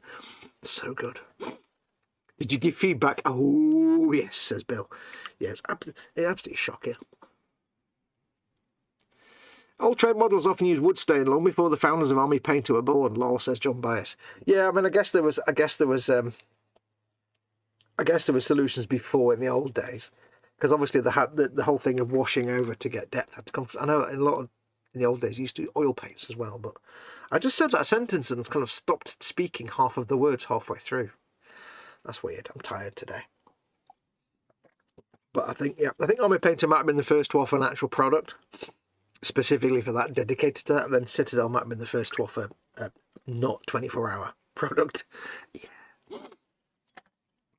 Right. Reese is in. Hey, RJC Models official. Reese is in. Fox's favourites. How are you? Hey, Reese. How you doing, buddy? Nice to see you. Don't see you anywhere near as often as we should. How you doing, buddy? So we'll just go through some of these metallics again. Now, the one thing I will say about using a shade, if you can somehow get yourself something that keeps the lid open, like that, if you've got a 3D printer, get something, I think Festa sells these. It sells the shapes and patterns and stuff. Or if you've got anything you can use to do that, it helps you. But anyway, that's not the point. The point is, when you're doing a shade, put down something or have a crappy mat, because when you're doing that and you're getting some of the shade off on the side of the pot, it will go everywhere and it is impossible to remove. Trust me. Now, I'm using an old painting mat. This mat I'm using right now is specifically for painting, so it doesn't really matter if I get stuff everywhere. But yeah, it will go everywhere. And don't do this directly over your model. So I wouldn't sit here with that there, like that painting on here, because it will, as you paint, it will spray out. So just keep that in your mind. I'm going to do a second coat on this brass on part of it. It's basically like a glaze, but it uses surface tension to its advantage to offer depth. So on the flats, it's like a glaze. So you can see I'm just going to fettle this, and I'll come back and show you these when we're done, so you can see the kind of effect. Just fettling that, you're just basically taking your damp brush and just wicking the edges away to make them blend a bit, and you can get some fantastic soft blends with shades. Really nice. We can just paint straight line, whatever you want to do. Bip, bip, bip, bip, bip, bip, bip, bip, bip, bip. Do do do do do do do. You know, if you're painting, say, a skeleton warrior, for example, if it's a quick paint job just to get it on the tabletop, paint it a base bone colour, give it a couple of brown shades, or in Citadel you might use Seraphim Sepia or something like that, and then a dry brush of your light bone highlight, done. You've got shading in all the recesses, you've got depth to your bones. Depth to your bones! And you've done it in about 5 minutes. Well, not 5 minutes, you've done it in a matter of minutes. If you've got like 50 guys to put on the tabletop, it's a quick way to get stuff done. Yeah, so that Churchill, you need to improve your service staff. It really was like, here's a big long question. Yes, if it's auto-renew, your policy will auto-renew. Well, thanks for that. That's the absolute vital piece of information that I needed to answer my question completely. Thank you so much for your absolutely brilliant use of reading my question. I've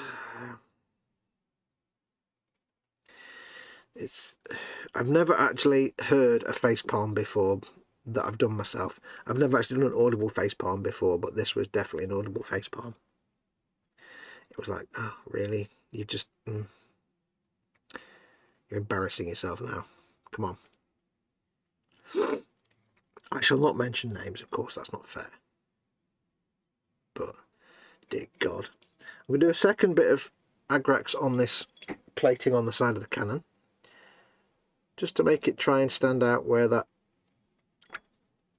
kill mark is again. I'm going to damp my brush, fettle around the edge, and if I wanted to I could go over with a black wash on there, or just keep putting it in. But it's great for just bringing, you can't really see, but you can see it, just bringing out that little bit where they've scratched it into the paint. That will fade a bit when it dries. I'll probably have to go back and do a third run. But it just gives it a nice bit of depth and it helps it stand out. And I'll do a bit over these teeth. Again, I want to fade it. So just rinse off the brush, get it damp. And where those teeth, you can't really see, but where those teeth on that glyph were not exactly neatly painted, a bit scruffy, now they just blend in. It's like a softened tool. It's just great. A blend tool. I'll do these. Forgot to do these little bits here. I'm going to do around the edge of this brass plate here, because it didn't quite go around the edge enough, and it doesn't make that brass plate look like it's on top of the barrel. It just makes it look like it's moulded into the barrel. So it's great for bringing out edges. Edges? We don't need no stinking edges, senor. There we go.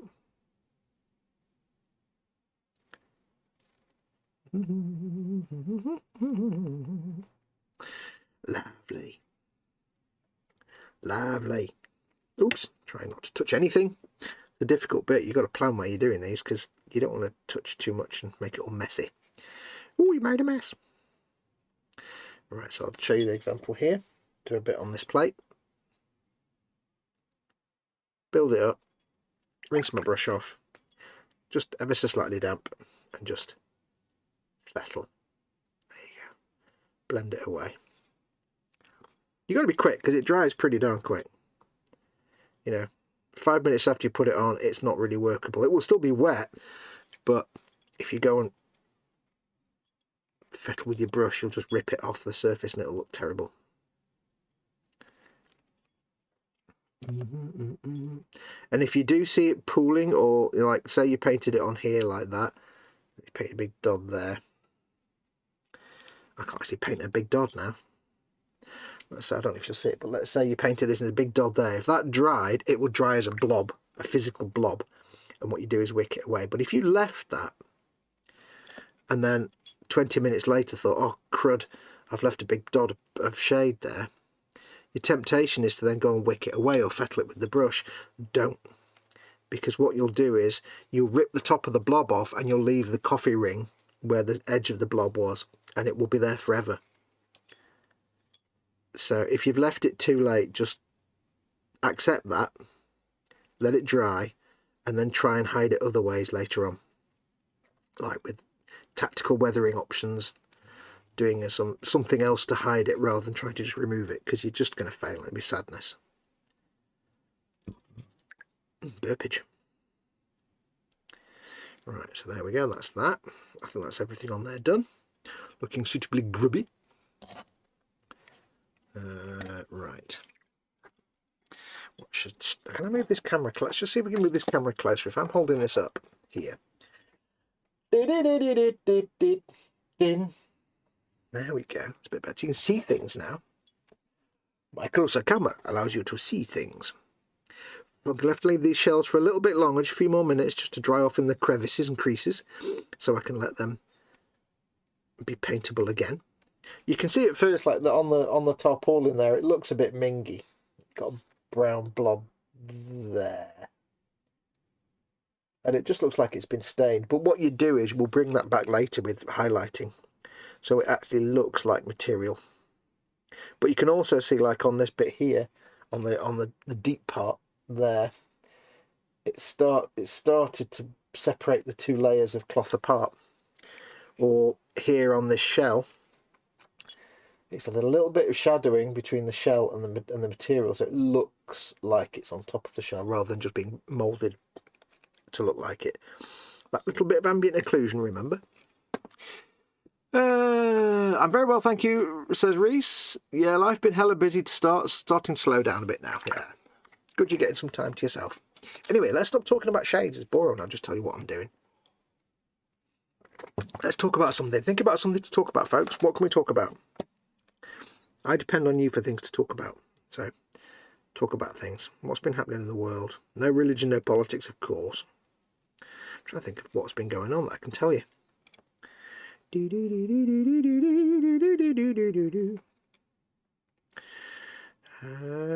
Oh, did you see, if you haven't watched it yet, go and check out Festa's Prezi Time on his channel. Festa 67 Workshop, of course, you all know that. He received a spectacular gift. I don't know if you've seen it. Somebody sent him the Thrustmaster HOTAS for Xbox. It's the same one. I've got the same one. It's really good. Somebody sent him that just as a gift with the rudder pedals as well. I haven't got the rudder pedals, and it's like, wow. And he hasn't got a clue. He doesn't know who sent it. It's like, you remember, like, I got the Steel Legion set from someone, and to this day I still don't know who sent me that Steel Legion set. It's very expensive, like 350 quid. I don't know who sent it. They've never reached out and said it was me. I don't know. I have no idea. But yeah, so some very, very kind benefactor out there has sent Festa all that stuff, and it's like, wow. I was made up for him. It's like, dude, that's awesome.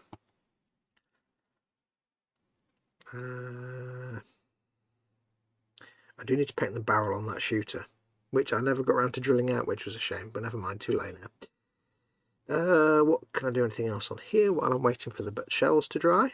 Not going to do any anything on the blades because they'll be painted highlighted silver. The shading I did on the blades, that black shading, that was really just to make a shadow on the edges when I put the silver highlight, because they'd be clean. They're whizzing around making lots of cleanness. Put that on there.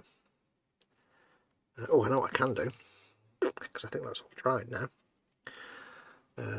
Oh, I've put this upside down. That's why I bent that off. That's why I've broken that off. I must glue that back on. Let's get some of this on some of these. Now on here, I'm literally just going to do just the Agrex Earth shade, because this is going to suggest grease and oil, because these are like axles and drive shafts. So, well, the drive shafts.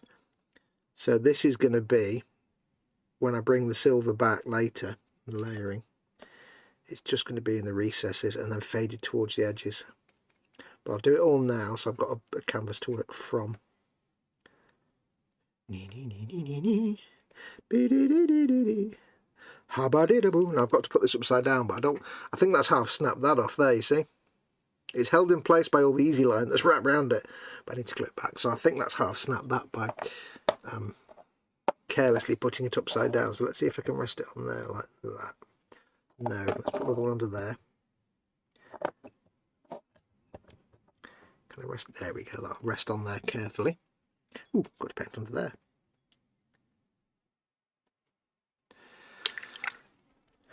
Right. To shake my shade again. Always shake your shades. How are these doing? Deedle deedle deedle deedle deedle deedle deedle deedle. Move that back a bit. Afternoon, says Chris at Grace Models. Not here long. I can't see now because it's in the way. Not here long, just saying hi. Hey Chris, welcome to you. Chris at Grace Models. Big hugs to you, my friend. Hope you're having a fine and dandy day today. Are you at work? So we'll get the coat on here. Now when you're doing a shade, I do recommend, I started out with using one of my decent brushes because I thought we're doing little bits, but then I remembered I've got to do some slapping on. So I do recommend, if you're going to do shades, don't use your best brushes. Don't use your most expensive brushes. There is a dedicated shade brush from Games Workshop, but whatever brushes you've got, don't use your best ones, because it is quite an aggressive technique in a lot of ways.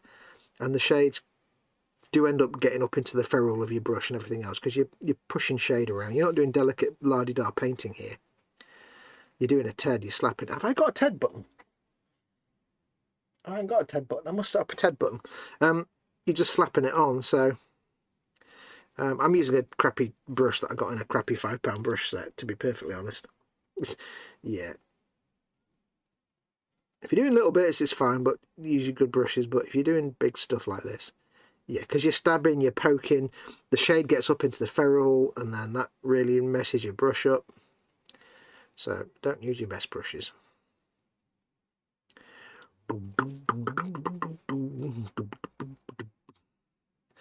That's going to do for there. We'll get a bit on these little silver bits.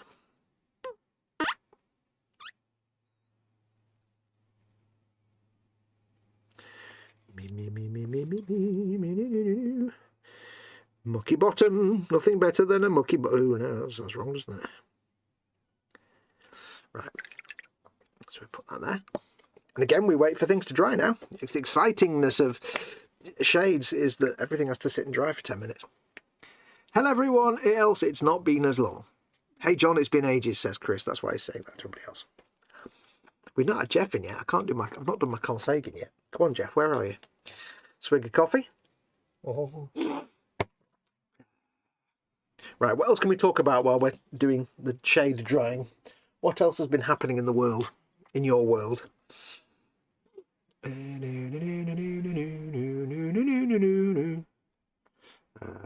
make sure I've caught up with chat. Yes, I have. Yes, so if that DeLorean pack turns up today, I might dig it out and we'll do that tomorrow. Because remember, these streams, that looks like bare metal, doesn't it? It looks like there's bare metal exposed on the tracks. It's not, it's just primer, and I don't know what that grey colour is. I think that's just, that is actually just the bare resin where the paint scraped off. Yeah, this morning nonsense stream is literally whatever's on my bench at the time. So for a lot of times it'll be an ongoing project like this. We're just working on the same thing. But sometimes it'll literally be just something else that I'm dealing with there and then. So we'll see if we can do. I'll see what's in the DeLorean pack. I will be honest with you. There'll be some things that I don't want to do on a live stream, like all the wiring around the driver's cab, all the wiring over the dashboard and into the floor. Yeah, there was no way I was doing that on a live stream, because that's real fiddly swearing time. No, I want to be able to engage with you guys and chat, and not just show you the back of my head and lots of swearing. Ooh, that's how cheap them brushes are. That just came off.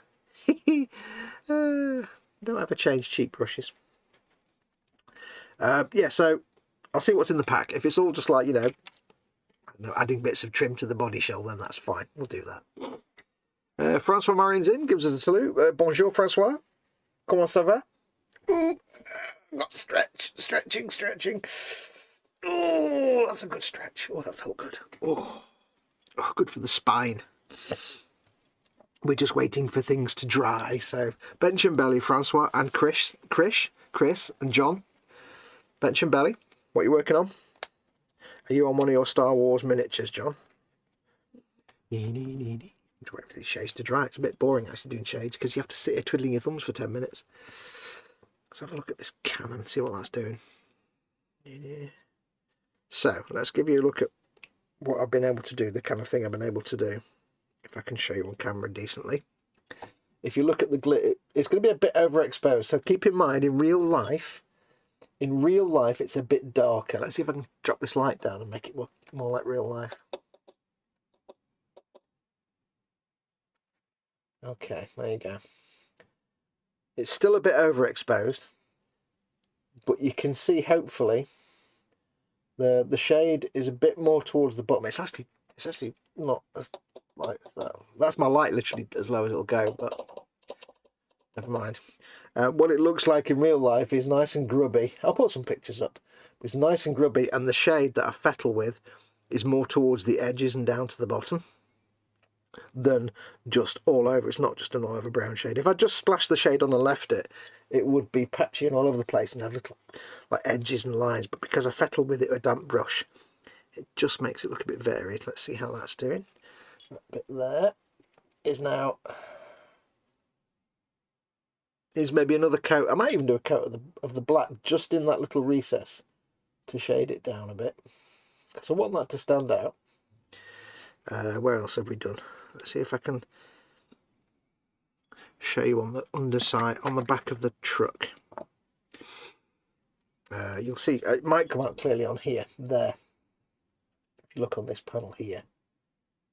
Again, it's a bit overexposed, it's a bit brighter than real life. In real life it's darker, but you've got, it looks dirty up at the top here, the silver checker plate, but it gets darker as it goes down towards the bottom. And in real life that's edging towards the brown down there. It's quite obvious that it's got a gradation, and that's again because I just put the shade 2/3 of the way, put it all over, 2/3 of the way down, a bit darker, and then just fettled it with that damp brush.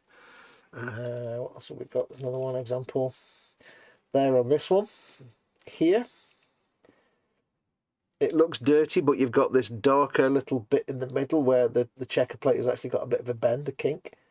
It gathered, and I fettled it, and it just looks like it's got some variation to it. So it's not just all just one solid clean. See on that one there as well, darker towards that bit of twine and rope. So it's just a little bit of fettling makes things look a bit more interesting. So you can just slap a coat on. If you're just painting a figure, you just slap it on and let it dry. But if you want to get like weathering effects, carry on, fettle. Now I will be doing more rust colours later in the future. When I do my enamel weathering, I'll be doing things like, obviously I'll go through with like engine grease, engine grime, which is a great all over sort of depth shade around all my rivets and panel lines and stuff, and to give dirt and streaking. And I'll probably do some of the enamel rust colours as well, just to add extra bits of tonal variation to these silver checker plates.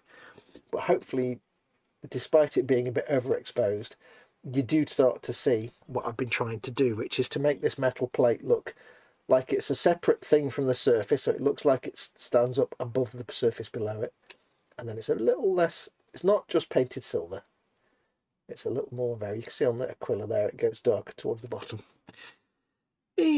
Alright, what else I've got to very quickly paint the tip of that gun, haven't I?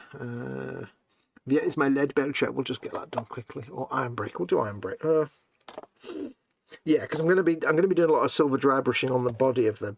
Actually, that's a point. Also, I just paint it rusty coloured. And...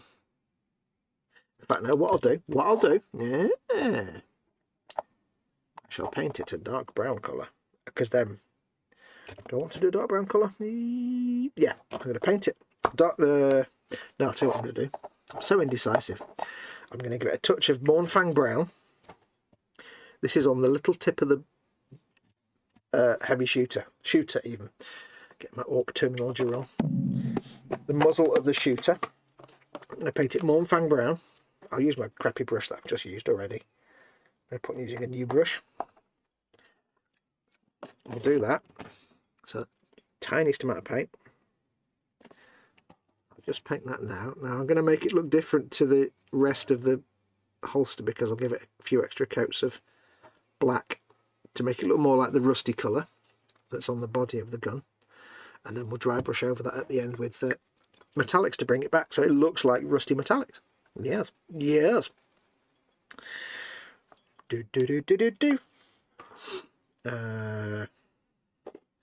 We'll need a dark shade because I'll need to shade that leather a bit more as well. But not yet until that has dried.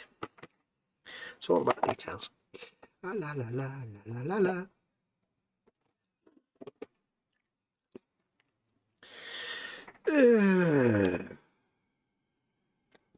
What else have we got going on? Anything else I need to quickly paint while I'm here? While I'm waiting for things to dry? Yeah, so you see that the breach on the cannon there has now got some depth to it, and I will bring back the highlights, but it just doesn't look like it's been painted silver now. Okay, that is drying.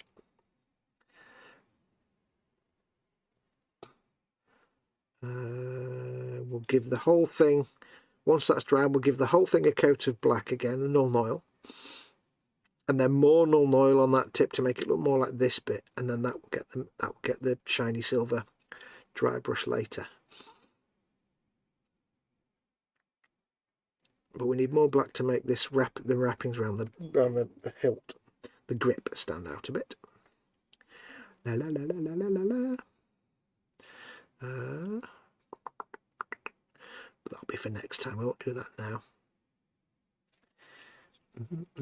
I don't know if you'll see on the ammunition belts. They look a bit more like ammunition now. You can make out the belt separate from the before it was just a bronzy greeny blob. Now it's started to stand out a bit. You can see.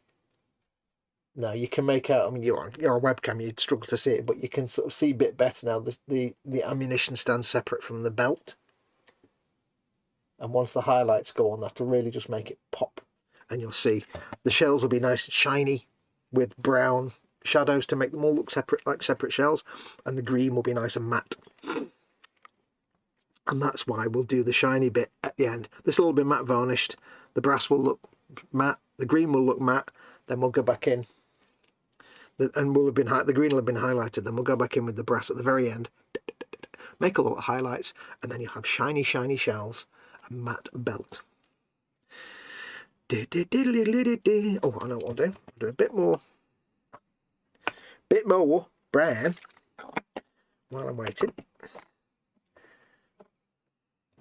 on these metal bits that are holding these boxes on the side, these ammo boxes. Bit more brown. In fact, I'll do it over the whole thing because I've done 2 black washes on these ammo crates, I think. Was it 2 brown? I don't know. I've done some washes. We'll give them a 3rd one. These are going to get highlighted back, but for now, we shall give it the extra wash. There you go. That's is richtig. Not painted the driver's seat yet or anything that's going on in there, because that's later. I think that's about everything on there now. At this stage. What have you been up to, Francois? How are you? What's on your bench? What's in your belly? Still haven't heard from Reese or John yet as to bench and belly. Come on, ladies. And Chris, what are you doing? Oh.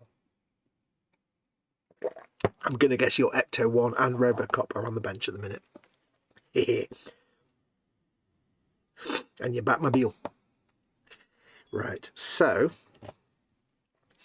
anyway, that's that. Or have I just undone that thing, haven't I? I'll probably give the pipes under here a second go, just to make them look a bit more greasy. I mean, in reality, once this is weathered, this will all be covered in dust and dirt anyway. You won't see any of that, or very little of that. But it just means that, A, I'll know it's there. I mean, see, that's the thing with any weathering. If you know you're going to be covering something up with like dirt and dust and whatever, don't just think, well, I'm going to cover underneath there with dirt and soil and mud, so there's no point painting any of that. Because the beauty of weathering is it's so random that you might end up with a bit of it sticking out and being completely visible. And if you fully painted and weathered it before then, and then you put all the mud and dust and dirt on, it just looks even more better. Even more better. Wow, that's a really... I need more coffee, but I've run out of coffee now. My Time Team mug is empty. Oh. More better. I really just said that, didn't I? Ooh, I found the tip of a nozzle. More better. Right, water it is. Finished a display model. Now I'm back to my ICC. Right, tell us about this display model. What is it? While I wipe my nose, what is it? I'm going to have to blow my nose. I'm going to turn the microphone off. Tell us all about this display model.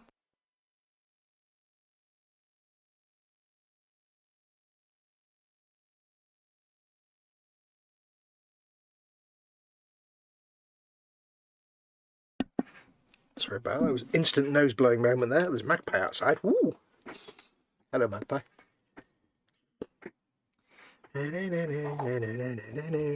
Right. Is that dry enough yet? Can I turn this over? No. No. When you're doing washing, have yourself a good podcast on standby. Just to listen to. Oh, I know what I can do. I can glue that hammer back on again. Ugh. Right, I've got to do this without knocking the camera now. A Lamenta Intercessor Sergeant. Oh, very nice. Make sure to post pictures in the boom hut so we can look with our looking eyes. Is that the thin or the not thin? That's thin. I don't want thin. I want not thin. Let's bring back the CA glue again. Anybody watching, by the way, who isn't already in the boom hut, let me post the link again for you in chat, just in case. Yeah, that's the Model Makers Boom Hut. That's my Facebook group. It's a friendly, safe environment for you to post up pictures of your work, get feedback, get advice, learn from others, teach others, all of that. It's a safe space because we don't allow bitchiness and snarkiness. If anybody ever sits there and says, well, that's a bit crap, they get removed quickly, because it's all about supporting each other, learning from each other, and just having fun. And also, there's kind of rubbish nonsense that got on in there as well, which is just silliness. So it's all a good safe space to have fun. So go and check it out. Right. They're on my YouTube page, says Francois. Oh, cool, cool. Then we shall go and check that out at some point. Right, I need to get a dot of super glue. Again. Ooh, I keep forgetting it's quite thin. Oh, yeah. Knock the glue back down the tube. Thank John Bias for that one, for that little tip. Now this is odorless CA glue, so it shouldn't frost the paint too much. It's very difficult to see where the actual contact point is on this though. It's kind of there when there's no paint. So let's get this on. Let's get it on. I am lucky that I wrapped a load of easy line around this to make it look like it's held onto the back of the truck with a bit of rope. So that easy line actually holds it in place when it breaks off the back, which is a godsend, because it means if it does break off, you just have to glue it back on again. It doesn't fall off, if you know what I mean. There's a load of easy line down the bottom there that's just wrapped around and then round the... I'm not sure wire wrapped easy line around the hilt. Oh, I know why. Because this actual club, it was in someone's hand. It was in an orc's hand, and what I had to do was cut it off and then cut out the bit where the hand was, because it's like I think it was a mega boss. Basically, there was a hand on the hilt, and I cut that bit out with the hand and glued it back together, and I used the easy line just to reinforce that joint. So that's why I remember now. That's why it's got easy line around the hilt to hold it in. So when that does, if it does pop off there, if anybody ever buys this, and if you're the owner, if it ever does go and pop off, just touch of not odor-free, vapor-free glue, pop it back on again, no problem. It won't fall off. Because yeah, the tracks, that's a spare piece of track that comes with the kit anyway. That was from, I think, an Ork Mega Boss or War Boss. These are just all the spare parts that I had lying around. Added a few bits to it. There you go, that's now fixed. I can throw that cocktail stick away. I can throw this piece of tissue away. Thankfully I didn't glue my finger to anything, because when you're wearing gloves, that's a waste of a pair of gloves. Right, so there we go, that's that bit done. That should be dry enough now, so I can give the seamy underbelly and carefully do this. Carefully, without breaking that axe off again. Carefully. Put some more agrax on these, because these are going to be shiny components. They're like, you know, they're constantly in use. They're constantly spinning round. So what we'll do is, just to give them that used look, we'll keep the browniness in the recesses and around the joints, but then the rest of it will be shiny. So we'll just give them a quick blast. There we go. I don't need to be quite so stabby, really, do I? Make sure that's that. I've got the tops as well. That's that. And carefully.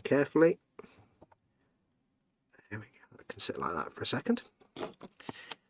La la la la la la la. Get on the underside of those exhausts as well, maybe.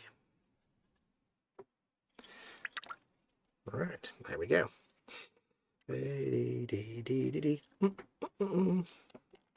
Still got to paint them at some point.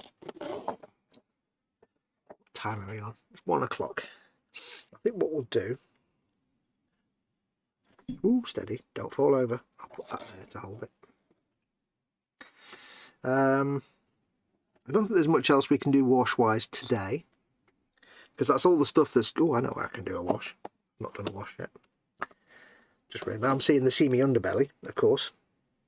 I can see all the bits of the seamy underbelly that I haven't painted with the wash. Yes. Like under the underside of that, the backside of that power axe. Chopper. It's a chopper in it, yeah, you know what I mean? Yeah. Right, but I don't think there's anything else I need to put a shade on today. So I think we'll call it there.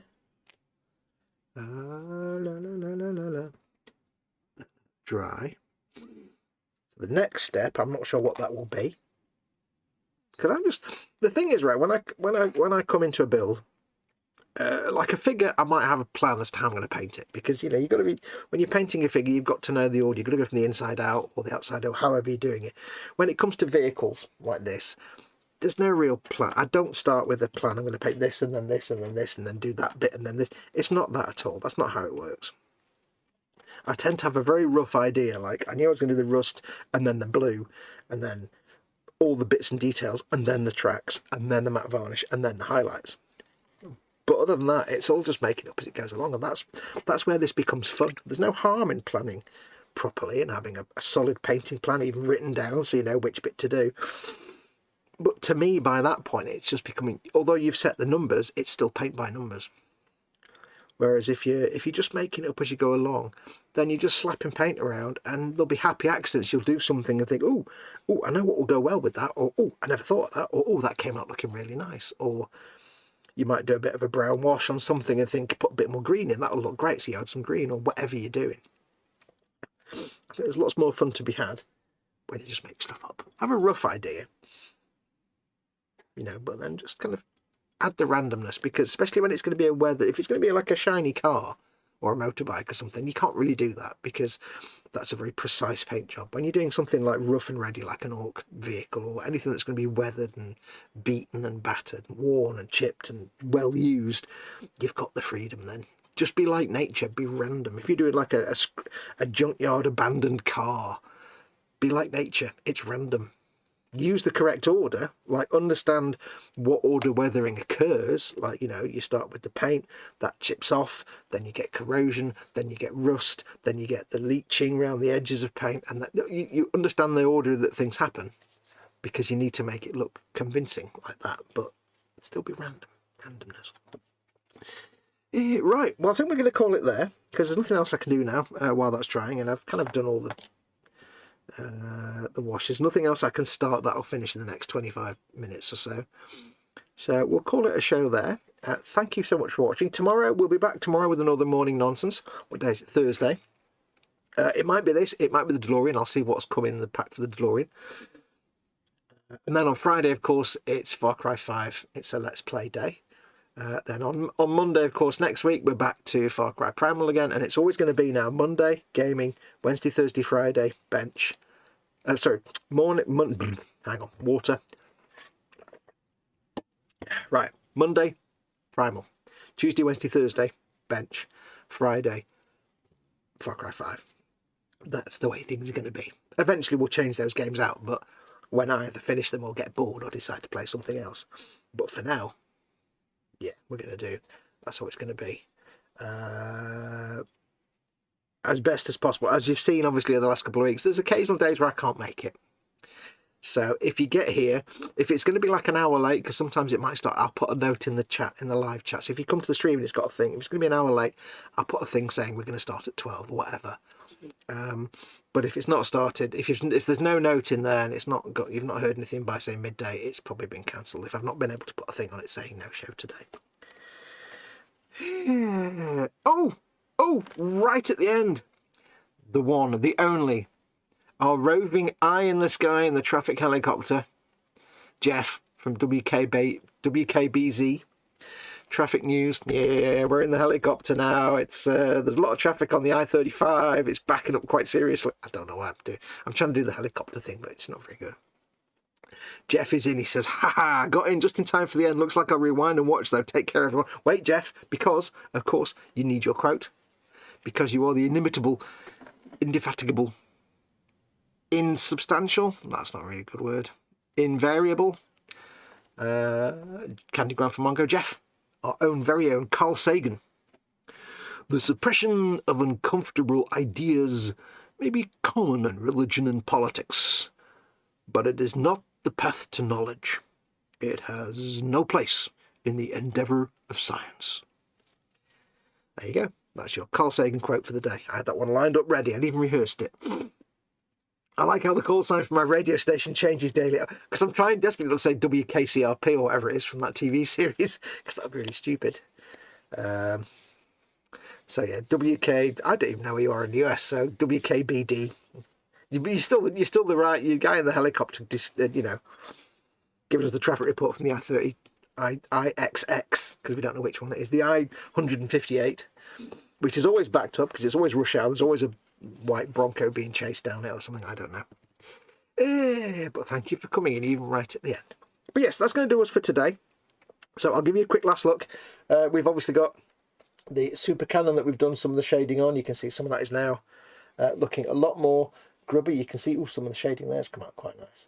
See on that bit there, it's gone brown towards the bottom. And again, that's just getting your damp brush, clean brush, and fettling it.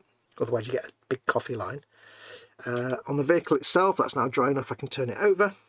We've done some bits and bobs on the metal panels and on the engine. I might do another brown coat on the engine off air, just to give it even more depth. And we've got various bits and bobs to do as well. I'll do some shading on that shooter. So that's starting to look kind of cool. And we've shaded the ammunition crate with the stolen Imperial shells. I've decided that's what they are. Got loads of highlighting to do. And of course we've done a little bit of shading on the frame for the roof panel. So there you go. That's going to do us. Again, thank you massively for watching, everyone. Really, really, really, really, really appreciate it. Don't forget, of course, if you're not doing so already, if you want to help keep this channel alive and support this channel and keep me able to do this for a living and keep putting food on my table, then please consider becoming a patron or a channel member. Links in the description below for how to do that. You can go to patreon.com/gurufoxx, or you can press the join button to become a channel member. gurufoxx, patreon.com/ that's for the patrons, obviously. There's lots of links in there for my Amazon store and everything else. Don't forget, of course, if you aren't already, I can't get my words out. If you aren't one already, please make sure to subscribe and like and hit that notification bell for any impromptu stuff that comes up. So, take care of yourselves. Cannon looks fantastic, says Jeff. Thank you very much. Here with your morning traffic. I love that particular quote especially. Yeah, it's basically saying your religion is rubbish. Science is not rubbish. Shut up. Anyway, yes. So, take care of yourselves. Go make something awesome. Go paint something awesome. Go be awesome. And until next time, when this desk might be a lot cleaner if it's got the DeLorean on it, I shall say, adios amoebas. Take care, everyone. Praise the worms.